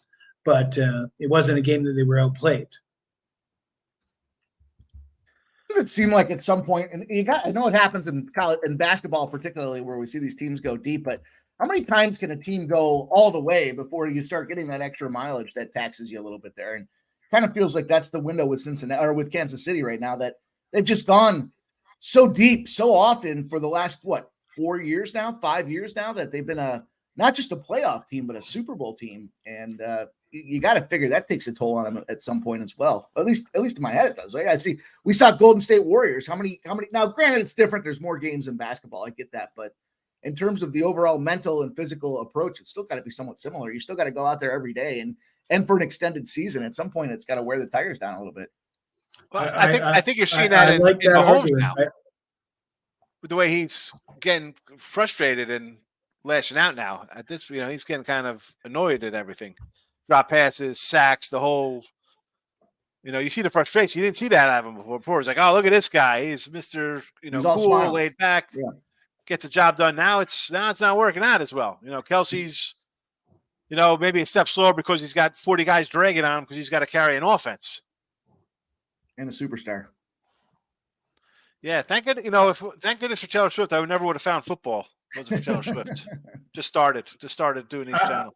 I like what Mike said about the, looking for Kansas City to suffer a letdown because they've gone so deep and they've played so many games. But I think it doesn't apply to this week. I think that applies to future games in the wild card. If they make a wild card or whatever, that's when you apply that logic to betting against Kansas City. I wouldn't apply it here this week. Like where they're not the top seed home team, they're in as like a 10-7 wild card team, and it's like they lose and the season just ends because it's just a culmination of drop passing and bad O-line play where he's running for his life, and just the whole thing just falls apart, and they just bow out in ugly fashion in the first round of the playoffs there in 2 weeks or whatever. That's what I think is going to happen. Who are they getting right now? Who are they matched up against? Who are they getting? The Browns? Really? Seriously, you're going to get a team like that? I don't want to play that team. I sure as hell don't want to play Buffalo. Les Dan says it's necessary to push back the portal. Absolutely. What channel are we in the comments from? They all pop up here. They all pop up here in the chat. So no matter what channel you're on, and there's a bunch of them, I get them all right here. Nevada Maverick. Do you think going cross country, former Pac-12 teams going Big Ten is going to affect recruiting? I don't know if it's going to affect recruiting. It's just like, what are they coming? Are they coming to Jersey to pull guys from going to Rutgers to go play for Oregon? I think that's more of, hi, we got to go play Rutgers, and like, how's that road trip going? At Rutgers in Maryland, they're going to hang out, and that's the kind of stuff you got to look at. Those are those, because you're going to have to stay on the East Coast. They're not flying back and forth. That's not happening, right? They're going to stay. They're going to stay in Jersey and take a bus the next day down to Maryland or something, right? They can't fly back. They got that much money. They're making that much money. They're just going to fly out every week like these guys are. Like this is an NBA game? Sean, that would be bad for the environment as well. Yes, we can't have that, especially for Cal. How is Cal getting over to North Carolina? How's that going to work? What's that carbon footprint on that one? You might as well start using plastic straws again if you can do that. Gold Eagle says, I like the Jazz today. It's been a while. I got to the Gold Eagle comments. Been up here. Sorry, Gold Eagle. Sade. I just love Sade. I feel like busting out a little Sade music here. The Jazz. Who the Jazz have? Where are the Jazz? Against Miami here? I don't know. The Jazz, to me, I like taking the Jazz at home. Is this a spot, though? I don't know. Again, we were talking about – I was talking about Pistons before the trade even happened, so I'm still stuck with that. And you have the best background, apparently, Jesse. Nobody likes the Christmas llama. I got it. The Christmas llama is going to be coming down pretty soon. To Moose, my guy. Tommy, you like what? Hi, Jesse. Tired of the guest. Hope all's well. Good to see you. Yeah, you've seen some of us before, Tommy. I got to get Tommy he wants a llama shirt. I got to make a midday money shirt and send it to Tommy out in PA. He's a PA guy. Apparently, Ole Miss is up 20-10, so that's good news. Good news for us guys. It was tied when I last saw it. Wow, good for Ole Miss. I had Ole Miss again. I have a 3.5, and it was a 6. I was like, oh boy, here we go. Here we go with the nonsense again. Who's betting? Well, Sean and I have been branded SEC homers now.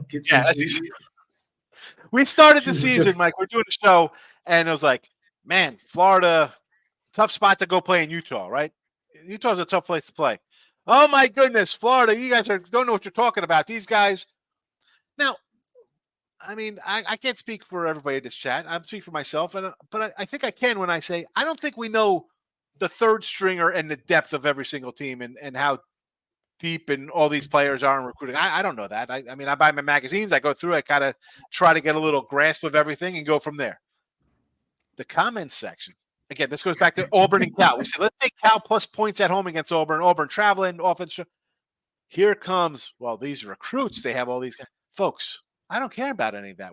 It's about a number. We're betting numbers here, not on the team. We don't like the SEC more than the Big Ten, more than the Sun Belt, the ACC, the Athletic Conference, Big Sky. It does not make a difference, the team names. It's the numbers. They're killing us. Auburn, oh my goodness. SEC homers, just. See, Mike. You go SEC, it's not a bad look at any given time you take an SEC team. They're just a better conference. Like, you get the funny comments sometimes in your shows, right? You get some like off the wall kind of remarks. We get a comment on Ross. I sent out the comment to a link to Ross.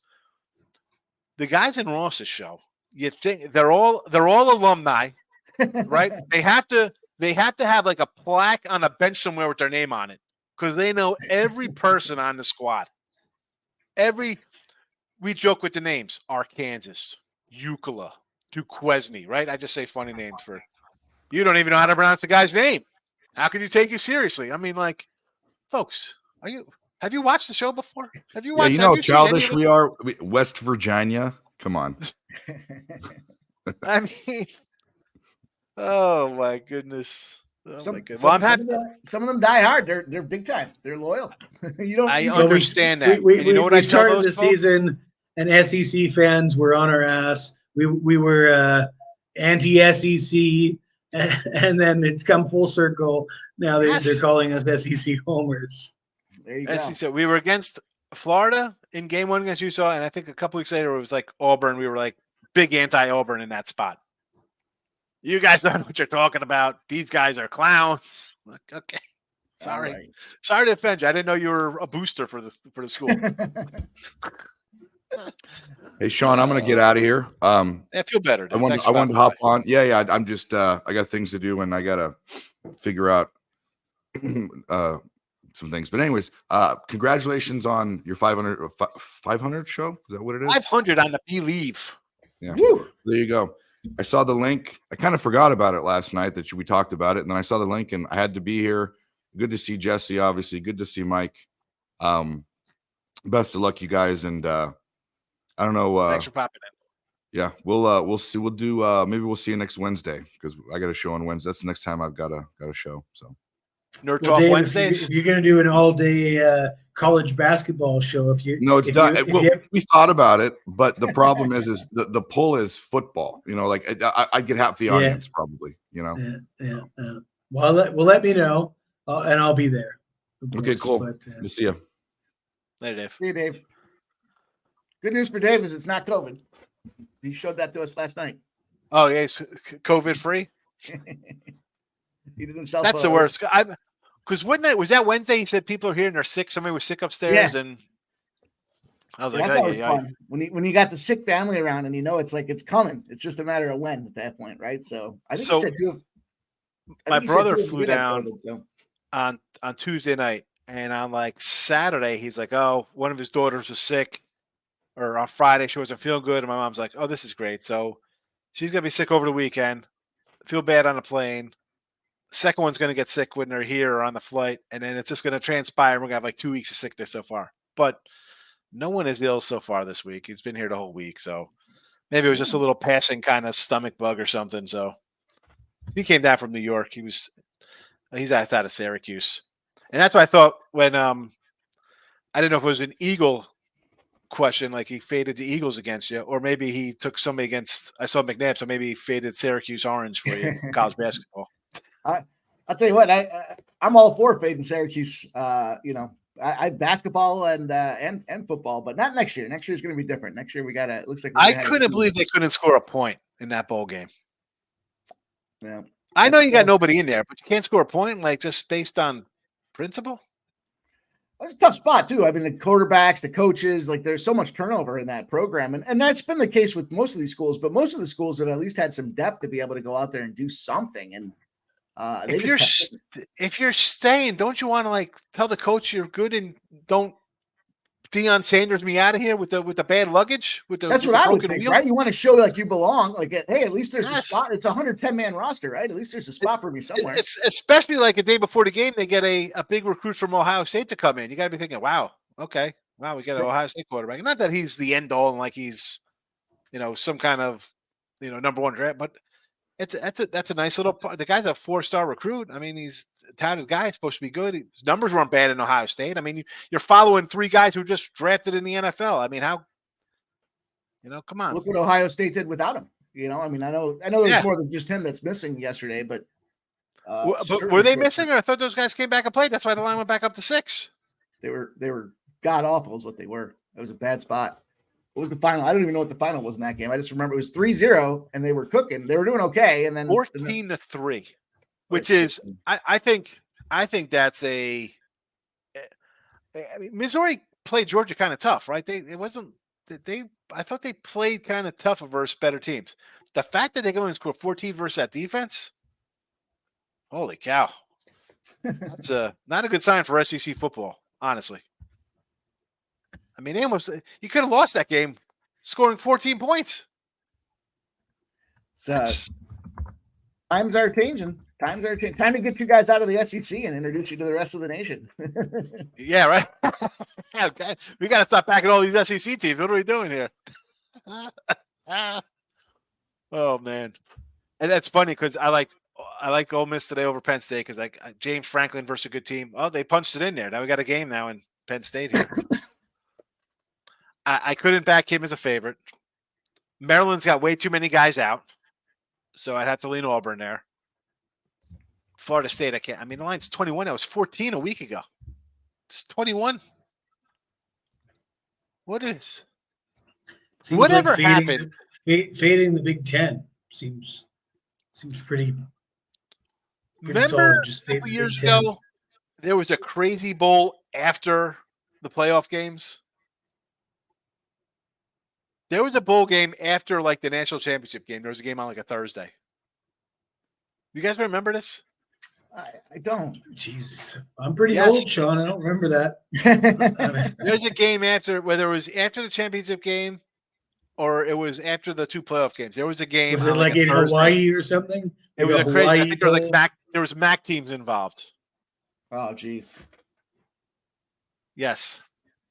This region's very suspect to begin. I don't think the Big Ten is very good to begin with. I mean, I know that's probably an easy statement to say, but just I watch a lot of those games. I'm a Penn State guy. I'm a fan of Penn State. I'm not a Michigan or Ohio State guy, and every year it's those three teams or nobody else. The rest of those teams are garbage. You can't even watch some of these games, 3-0s and It's terrible.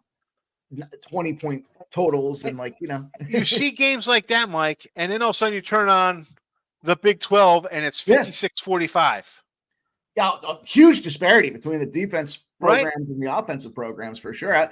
It'll be interesting to see how the Big 12 teams meld into the SEC, because the SEC definitely is more rounded. I don't want to be Brandon the Homer with the SEC, but no, they play offense and they play defense. They're pro-ready guys in most cases when they come out, and you bring in a team that's you're going to bring somebody in from the Big 12 that doesn't know how to spell defense. It's going to get ugly quick. Well, we saw A&M. A&M's been terrible. Yep. Now Texas has a defense now. Finally, Oklahoma's going to get thrashed. Yeah, they're going to get thrashed. Tennessee, A&M, LSU, Georgia, Missouri. They're going to put up. All those teams are going to put up 30. If South Carolina's going to put up 30 points on Oklahoma, right?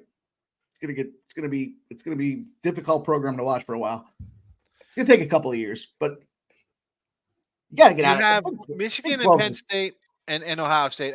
Penn State's got to be blown because they can't beat. They've never beat those teams. That's what the bowl games are going to be like next year. You're going to have those three teams in the playoffs plus Oregon, right? I think because I'm going to give Oregon the nod over USC because of the defense, and then you're going to have 6 teams out of the SEC minimum.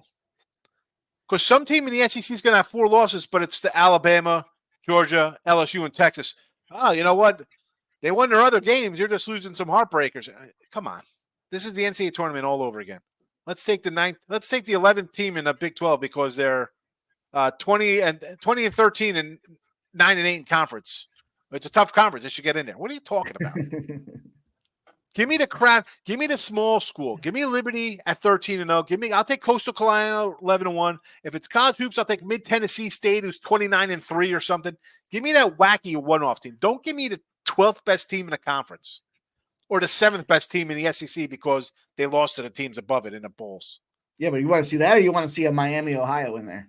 They're going to get blasted. Mac, I don't know. That's a difficult spot. Yeah, but you know what, though? I'll take a team out of Mount West. I think a Mount West team might be able to hang. I still think 6 teams is the best. I think it's the it's Power 6. 5 the Power 5 conferences, the champion. You win your conference in the Power 5. You're in, and then there's one spot left for that debatable team, that one team that didn't win their conference, but they're so fucking good, and then they get in, and that's it. And 16. I think 6 is the magic number. Any more than that, you're just fucking around. My Penn State fanatical neighbor is eating Tums by the handful right now. At Penn State. Man, I'm so sick. Every year it's the same thing. Penn State get excited and they get up to a team and they're doing well and they're beating everybody in their conference, and then all of a sudden they got to play Ohio State. It doesn't matter if it's Ohio State or Michigan. Both those games, they're going to lose them. They're going to be doing well right up to. It's just they're the 2. They're going to get invited to a playoff next year for doing that.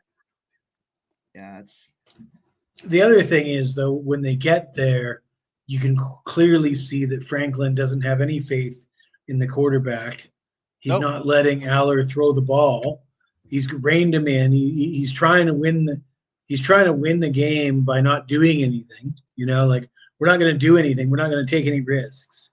We're just going to try to run the ball and let Aller throw 5-yard passes. And it's like, well, that's not going to work. And I don't know. I think maybe Franklin is the man who needs to take the blame. And that's why I kind of like Penn State more. I was like, you know what? Penn State hasn't taken the leash off this kid all season. Is today the day they're going to let him just chuck it downfield or do? No, I mean, no. we have running flea flickers on Mississippi scoring touchdowns. So Lane Kiffin's like, whatever. If we win, super. If we lose, we're going to have fun losing. It is what it is. It's more about, especially in these bowl games, it's more about the extra practice time you get by allowance of being in a bowl game to build the program than it is going out there to, because you get that next year, you get to practice up in March and April. You get to have practices.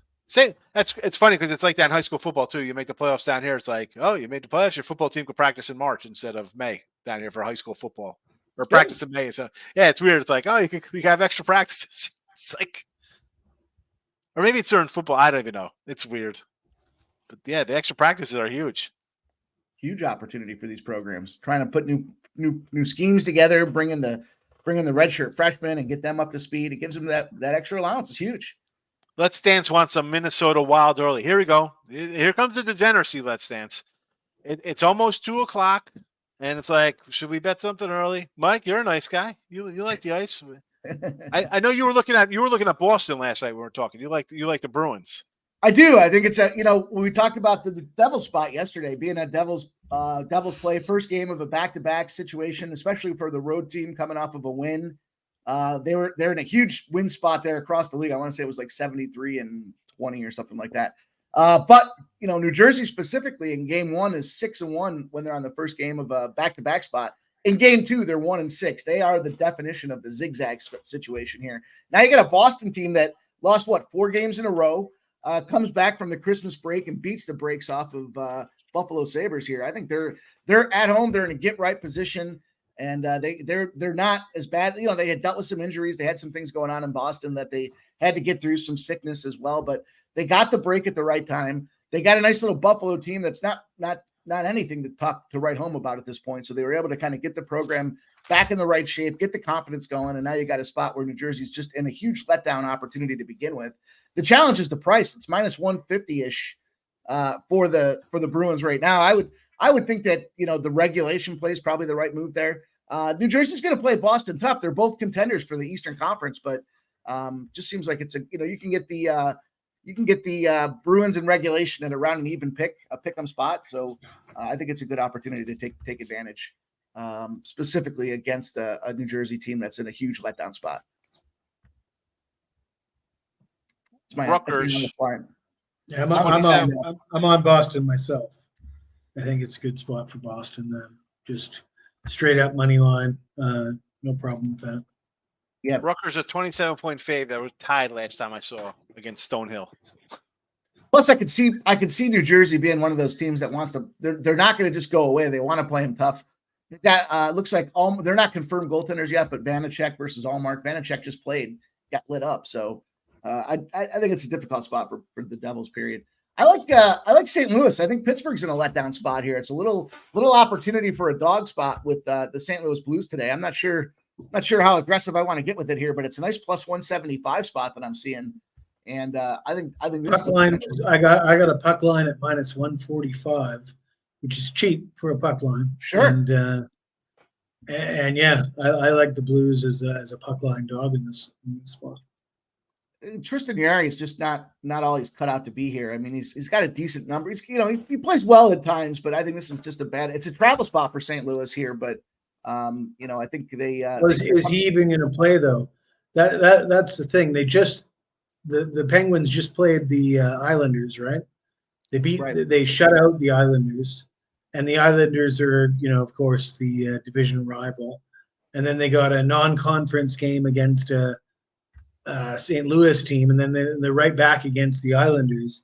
It seems like this particular game is the one that they, it doesn't really mean a lot. It doesn't really mean a lot compared to the next game against the division rival is a lot more meaningful.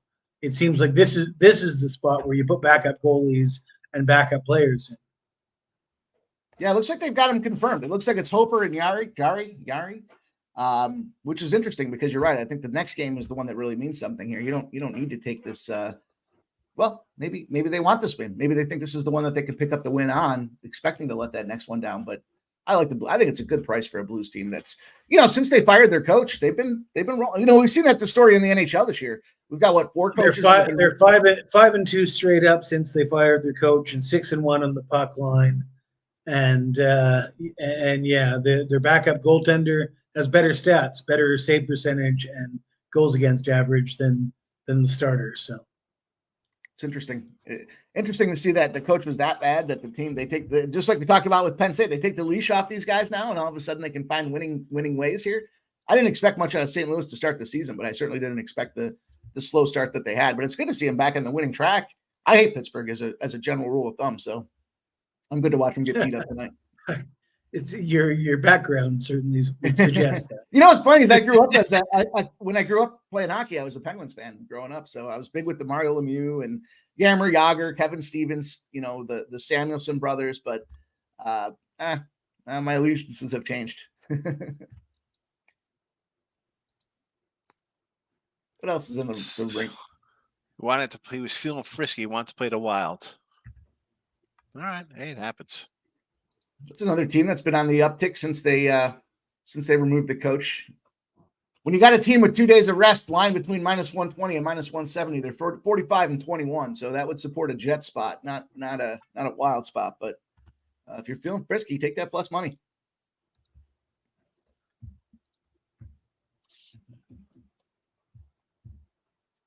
Did you guys look at this Auburn game? I know I'm late to the party here, but it's right around the corner. Auburn hasn't been a good. Yesterday, it kind of burned me with these bowl games, but Maryland, I don't think much of baby Tua, and Auburn's an SEC team. Here we go, that SEC Big Ten matchup. It's Auburn or nothing for me here, Mike. It's a lot of guys out from Maryland. There's no other way. I don't know how the way you look at it. You got Auburn 6-6, bad season. Get that 7th win in Maryland. Your quarterback's leaving. Really? I mean, yeah.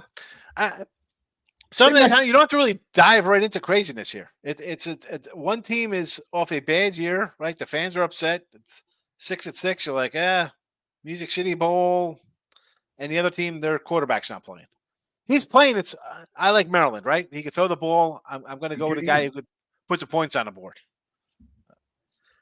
And didn't Auburn like lose last second to Georgia and Alabama? Like didn't they give them fights, right? If I remember correctly, Bama loss had to be heartbreaking. I mean, they were up on those guys, and it was 4th and forever, and they threw the ball into the end zone and got the touchdown. That was an unbelievable spot for Bama to come back and beat them boys. But I remember that. I don't remember the specific person, but I remember seeing a ticket where somebody did the cash out option where they had Auburn on the money line, and they had, I don't know, a couple $1,000 on it or whatever the price was.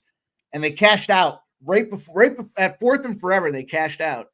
And right before the touchdown for the comeback came on the board there. So got the money line with Auburn, and then Bama still came back and won the game. I remember that, but I don't remember much about the Auburn season outside of that. Yeah, they were 6-6, but they again lost to Georgia 27-20, lost to Bama 27-24. Which does that tell me that they're going to come and lay an egg here because they only get up for good teams, and Maryland is not a good team where their quarterback leaves and where's I don't think so. I mean, I think for a team like Auburn, can they rest on their laurels that we played Alabama tough? And no, that's what I'm saying. You have to take it doesn't matter if we shit our bed. If it doesn't matter if we shit the bed in the bowl game, I think they're still very well in need of a good show out here in a bowl game for recruiting purposes, for Hugh Freeze. I mean, you want a 7th win. You want to be better than 500. And when you look, if you're trying to judge Hugh Freeze, what kind of job did he do this year? How many people are saying he did a great job? I mean, it's very debatable right now. It's very the bowl game could be the difference between he did a good job or he didn't do a good job. So I see their leading sack guys. I think he has out. some pressure. They're leading sack guys out. Looks like they're leading pass cornerback defenders out. But does it make a difference with the backup quarterback? The quarterbacks on Maryland have thrown 13 passes all season. And like you just said, Auburn is 6-6. You have to get a 7th win. You have to. I was thinking about the first half. I was thinking about breaking the game down into halves, just thinking battle-tested team that's got more to play for, at least to start. Now, can Maryland figure it out, make adjustments once they figure out what pieces they have left over? I was kind of thinking maybe maybe long term with the game, it's something I don't want to be involved with. I just kind of was thinking Auburn can at least with the experience hit them early and maybe kind of catch them, sting them a little bit right off the gate before the long haul of the game and the adjustments get made. Is kind of what I was thinking with this game. I don't know. Nothing wrong. Get in, get out. Hello, goodbye. They take a 13-3 lead at the half and then forget about it. Just go. And then they end up losing the game, 17-13. Yeah. Wouldn't surprise 23-20, they lose last second field goal. Right. Did we just script the game? Yes. It's fixed. I saw. Did you see the who's that? Larry Johnson, old guy from Kansas City, he's talking about how the NFL's fixed. They want to kill him. Oh, really? Yes, he had some kind of TikTok. And of course, Jess, we're gonna talk. It's I don't want to throw his name up. He doesn't really come in my chat, but you've seen him in your chat and on Ross's show. He likes to have rants, and every post I wanna comment on him. I'm like, come on, bro. Everything he has, because every game is like, oh, this is so fixed. This is so rigged. Like, it's a minute into the game. I can't believe they fumbled. This is the refs have this. Folks, the games are not rigged or fixed. And if that's the case, how about you start betting on the fixed side? Problem solved. Problem solved. Bet on the side that's rigged, you'll be a millionaire. You'll be good. You're good to go. Nobody ever complains about it when they're winning. I mean, really, is it like, come on? You just found sports betting 2 years ago or 2 months ago, or when I remember losing a game. It was I think it was 49ers Arizona, and I thought I had a winner in the bag. They did an onside kick. One of the two teams, the guy took the onside kick, took it to the house, ran in for a touchdown. Totally screwed up everything. I was like, what just happened here? I mean, heartbreaking losses for years. It was just NBA. Everybody goes on a run. You're up 30 in the NBA in the fourth quarter. Good luck. It's not over. It's not over yet. That's going to come down to a last-second shot. Oh, look, the Knicks are up 97-66 entering the fourth. You turn the game on, it's 101-98 with a minute and 37 seconds. How are they outscored 30-4? Welcome to the NBA. It's not fixed. It's just crap. That's what it is. It's garbage. It's garbage. I have not been following the social media of the said individual that you're speaking of, but yeah. And I like it because he comes. Listen, and again, somebody mentioned Tooch mentioned I don't want to say his name, Trent earlier, and I'm like, I really don't like throw people's names out if they're not in the chat. I don't want to badmouth people or talk about other sites and things like that. But the post, I'm like, come on, man. I see that. I just shake my head. Like, stop. If that's the case, if you think it's fixed, then I got it with, T-Money's in here. He's just like, oh, it's fixed. If that's the case, why are you betting if you think that? Save yourself the heartache. Save it. Because for as much as you think it's fixed on your side, someone else won. Right. Is he on the fixed side? That's the smart guy. I'm good with that. Right? I'm good with being on the fixed side. I don't care. You know what I'm saying? Like, every game is going to have you're going to win, you're going to lose. You're going to cover, you're not going to cover. Every side isn't a fixed game if it loses or wins.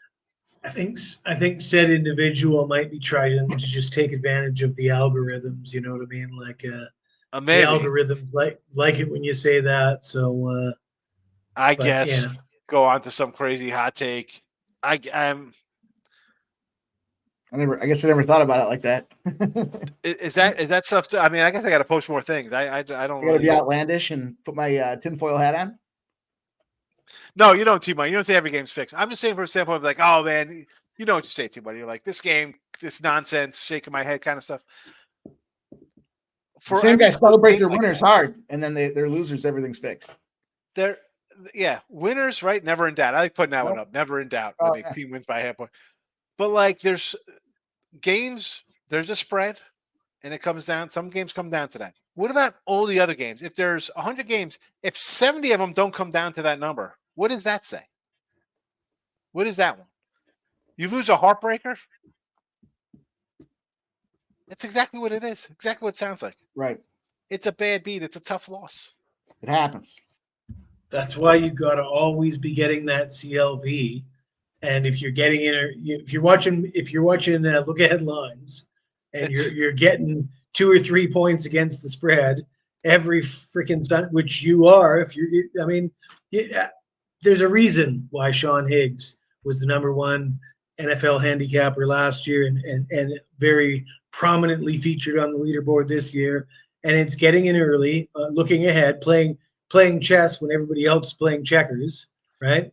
And you get the better line coming into every Sunday. Yeah, you'll lose some of those games. The line, it's not going to matter. You're just going to lose. It's going to suck. Yes. But 3 or 4 of those games, I mean, how do you put a number on it? But 10% of those games, you're going to win because you got a better line, and that 10% is going to be the difference between everybody else who hits 50%, and you're going to hit 56 or 57 or 50, whatever it is. That's going to be the difference. That closing line value. Jay, I see the argument. Someone's like, "Oh, it doesn't matter because if it wins, it wins. It loses, it loses." It does matter because you're not.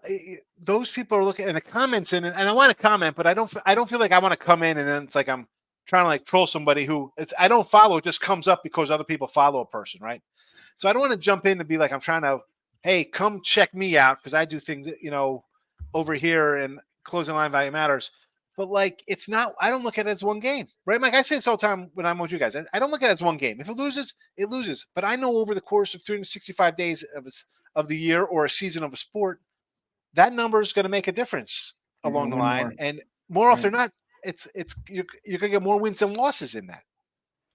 Right. So for like you see, I know you guys see that. You see like, oh, COV doesn't matter. I saw a guy that's very, very well known, featured on a very high-profile site just the other day, saying, "I don't understand why guys want to flex when they get closing line value, because at the end of the day, when the play loses, you're still wrong." And that's what he said. When the play loses, you're still wrong, but you're not wrong. And that's where I'm at. Is like, no, if I get a team -3 and they get bet up to -7.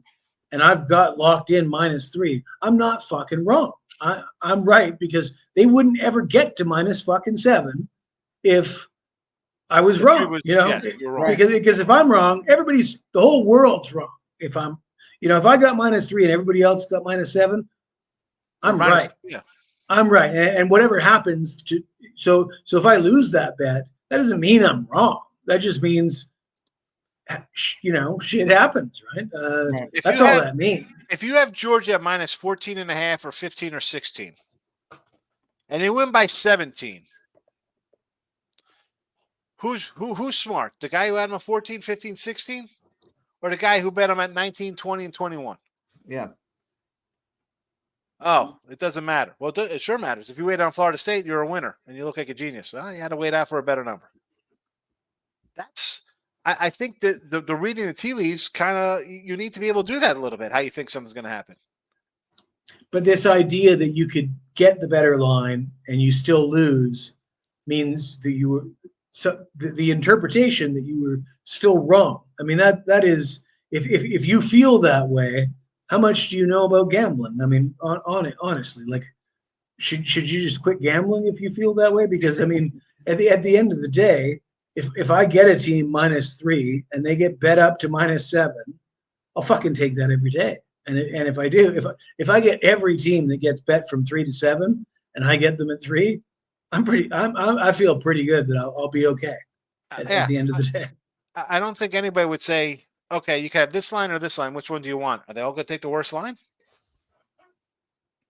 I'll tell you what, yesterday's a good example. Look at that Cincinnati college basketball game. Opened up at like 16 or 16.5, closes at 18.5, ends up on 18 on the head. If you took that late steam and followed that thing at the last minute, you took an L. You got it early. Cincinnati, 2 10-2 teams too, right? So why are these two teams 10-2 and this one's getting a ton of points? What's going on? And that was the early warning flag there, saying these two teams are not created equal at 10-2. One's played nobody and loses on the road. The other's been beating everybody. And you give me that 16.5, got it, grab it, good victory. You get that 18.5, you took an L. It was an 18 finish. And I say this often on Sundays. You can't wait, or on Saturdays too. Like, oh, here comes Lee Corso with his mascot hat, or here comes the panel, right? Well, how do you get that? Because I get all the time. Where'd you get that number? Like, that's why I don't even post like what I have, because my numbers are so. I'm not waiting until 11:57 on a Saturday to do college basketballs or college football or NFL at 12:52 on a Sunday. I'm on. I get 12:52. 12:52 on the Friday the week before is when I have my Sunday for next week. I mean, really, short of quarterbacks falling out of the sky like it's the great turkey drop from like WKRP Cincinnati. These lines they're gonna move based on what people see on Sunday. You have to think right. That's how I do my games. I thought Detroit was losing, Dallas was winning. I want to take Detroit next week. No, didn't happen. So now I got to run back and get the other side, because both things I thought were happening didn't happen. The line's still open up the same. It didn't move anymore. We're still 5.5, but you have a quick look at the leaderboards on multiple sites that are transparent will show that Sean has had success by getting in early, getting closing line value. Of course you would. Of course you would. Trying to argue against closing line value is I don't understand. Mind-boggling how anybody could argue that. People are like, all right, and I'm all for when the thing is the spread really doesn't matter when it comes down to it, right? It's very few games actually come down to that number. Dogs are going to win outright. Favorites are going to win going away. But then there are the games that are within that number. If they're, like they say about baseball, right? What's the thing they say about baseball? You got to win. You win 50, right? It's win 50, lose 50. It's how you do the other 50 or something to break. I forgot how the thing is. Or football, they break it down quarterly. Like, you just have to win different sections. So, dogs are going to win X amount. Favorites are going to blow them out, right? So doggies outright, favorite blowouts. And in the middle, you have numbers that are going to come down to the point spreads.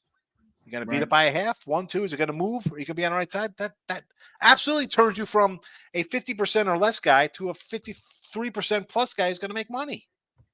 I'm not even saying like 60% or 57 or 63%, which are crazy numbers to do over thousands and thousands a game. I'm talking 53, 54, 55 just to get that positive over those things. Those halves matter. You have to get them. I don't understand.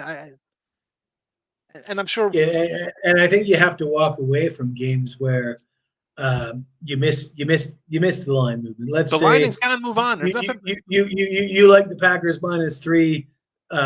You slept on it. Now they're 3.5, 4. You walk away. You don't just bet them anyways. You miss that. You miss the line. You don't bet. You just put it in your pocket and wait till next week. And you don't lose games by half a point when you don't have to. That's my opinion. I agree. What is this scrolling across the bottom? Are these your play? I don't know where. Yeah. So I put out like the little like show picks. Nice. So in the show, again, and as I say, Mike, like I win, I lose, and these are not all plays I help have on the site, but these are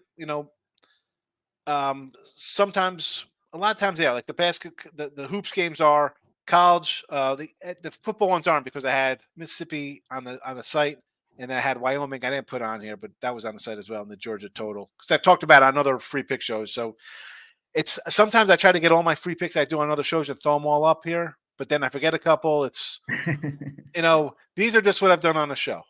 So I see the Pistons in there. You like the Pistons money line and the thing again. I'm 13-12, but on the sites I use 3 sites mainly because they're the best with keeping records, but they're a little different on each because of I couldn't get a line on one at the time, half-point difference.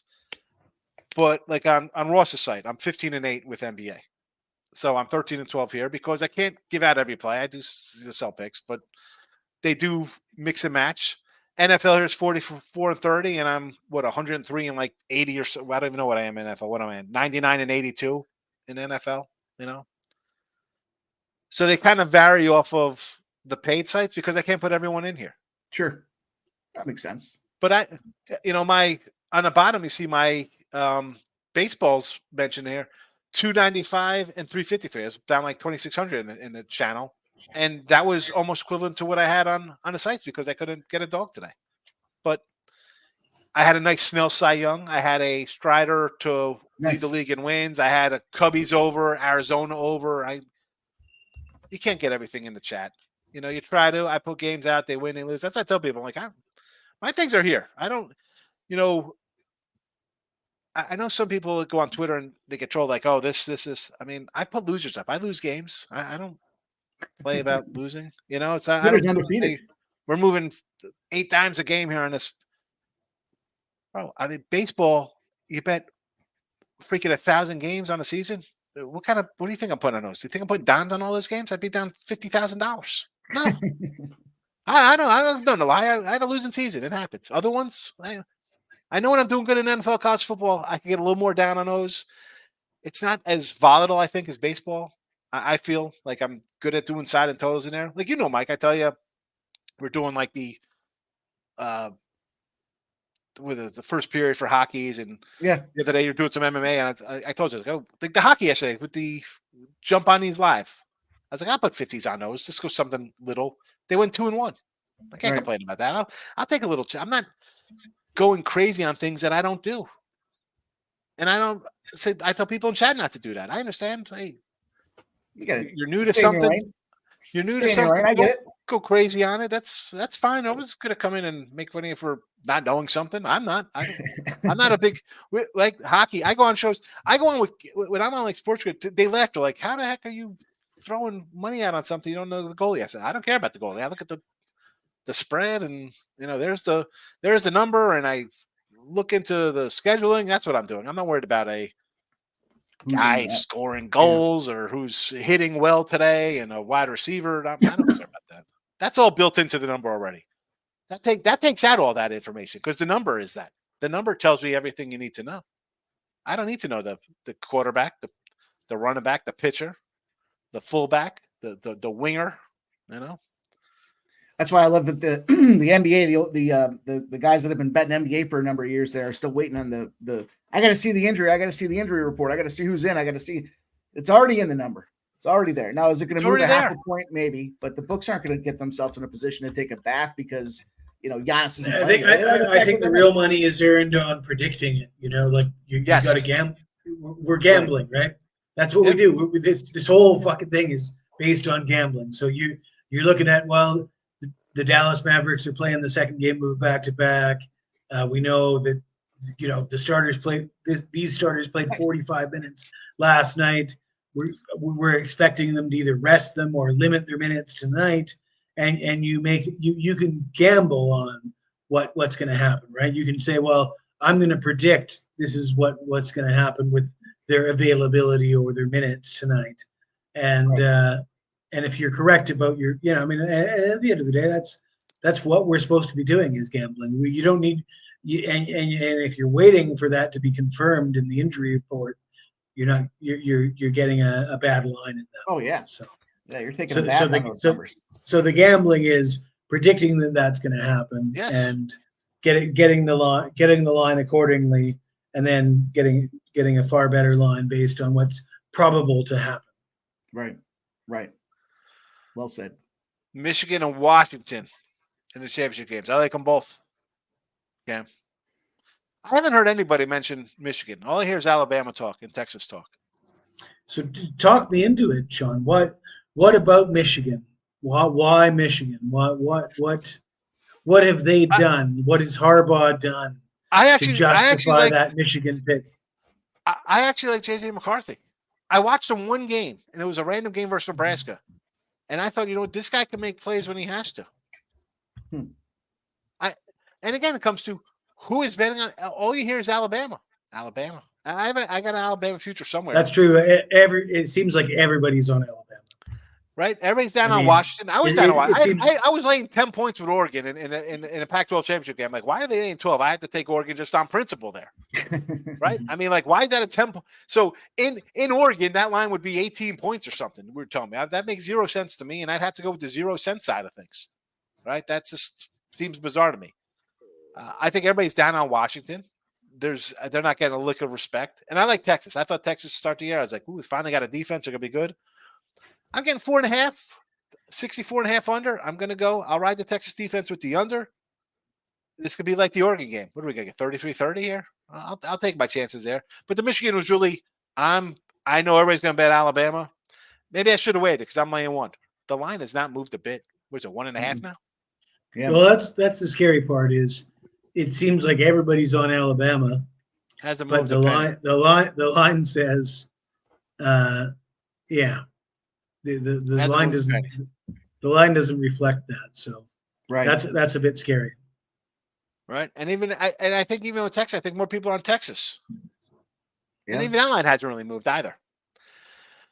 But let's be honest, the average Joe isn't betting weeks at a time, right? They still come in overnight, well, maybe a little more now on the overnights than in the past, but it'll go crazy on New Year's Day. It'll start dancing around a little bit.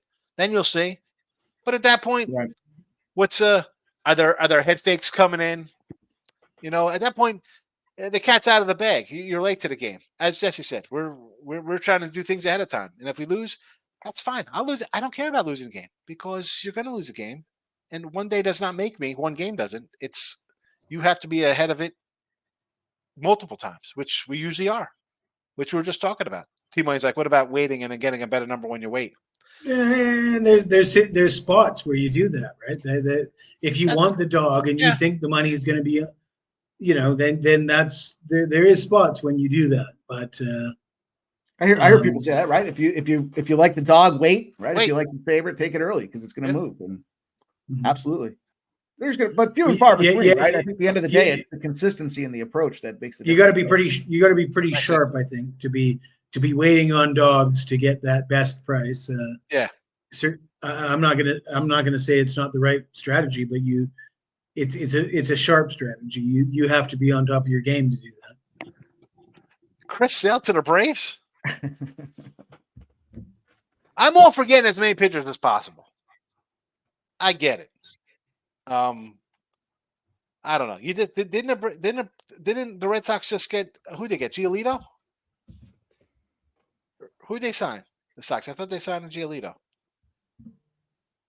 I've been so checked out of baseball since with all this other stuff going on. I haven't really been paying much attention. I just know the Phillies got rid of what's his name there, the closer. They said go ahead. I think he's in the Nationals now. I think Washington picked him up, so that's good. Who's the Philly closer? Craig Kimbrell? Yeah. Yeah, so the cash Alabama plus money this year. I figured books are give it to me again twice. Yeah. Right? Yeah, against the Georgia game. Good look. Slim. Definitely not me. Ole Miss, Penn State's a good game. What do we got here going on in this game? Still halftime? We got some we're Ole Miss backers in this chat right now, at least on the panel.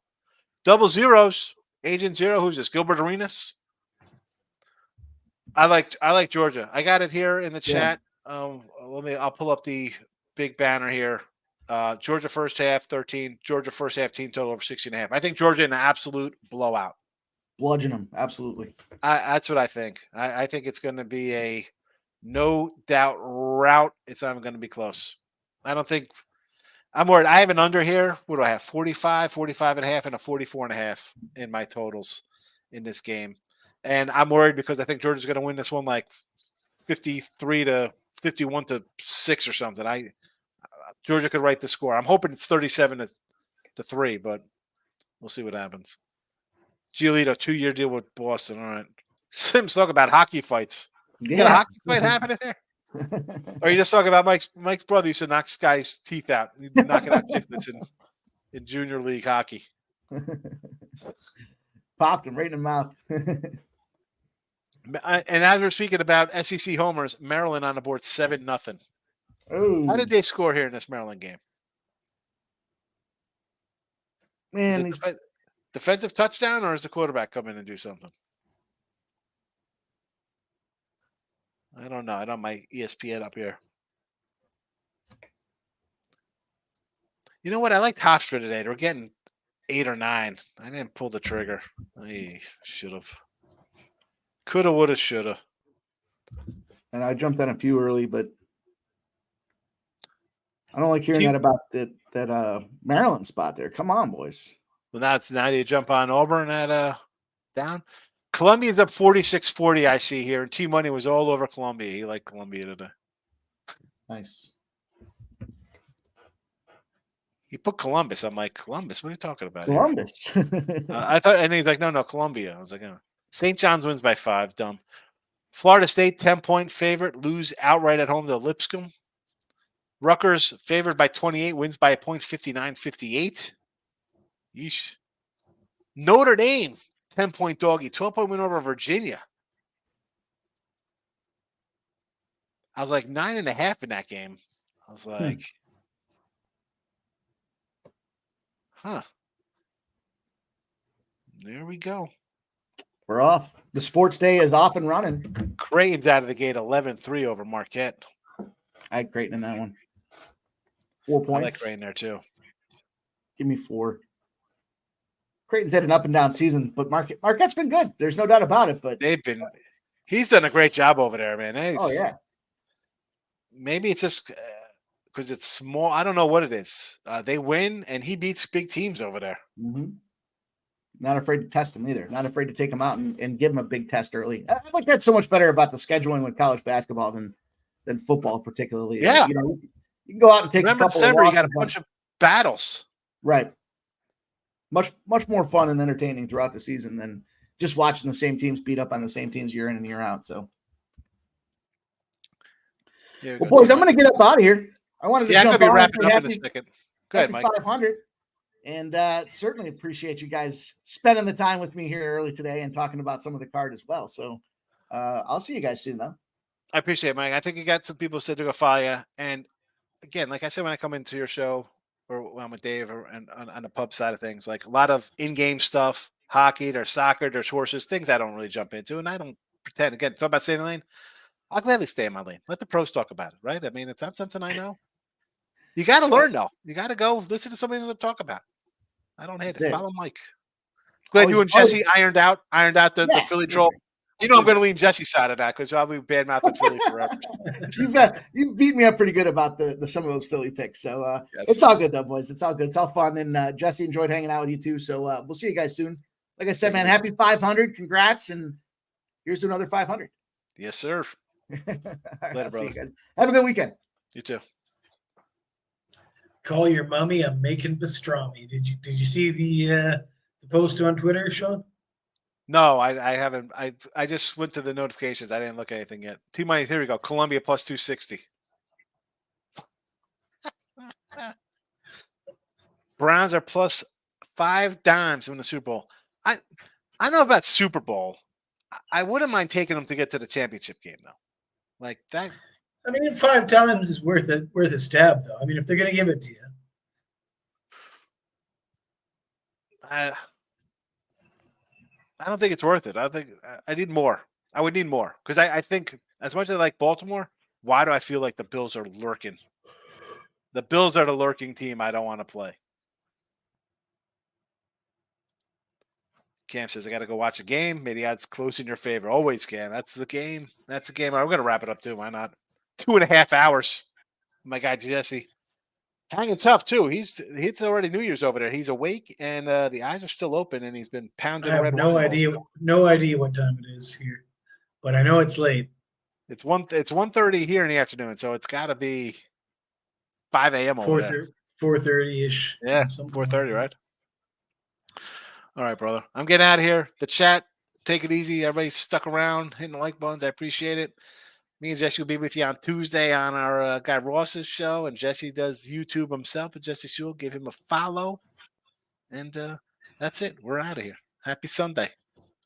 Or today's Saturday. Tomorrow will be Sunday. It's Sunday for Jesse. I'm confused. I don't know where I am right now. You're in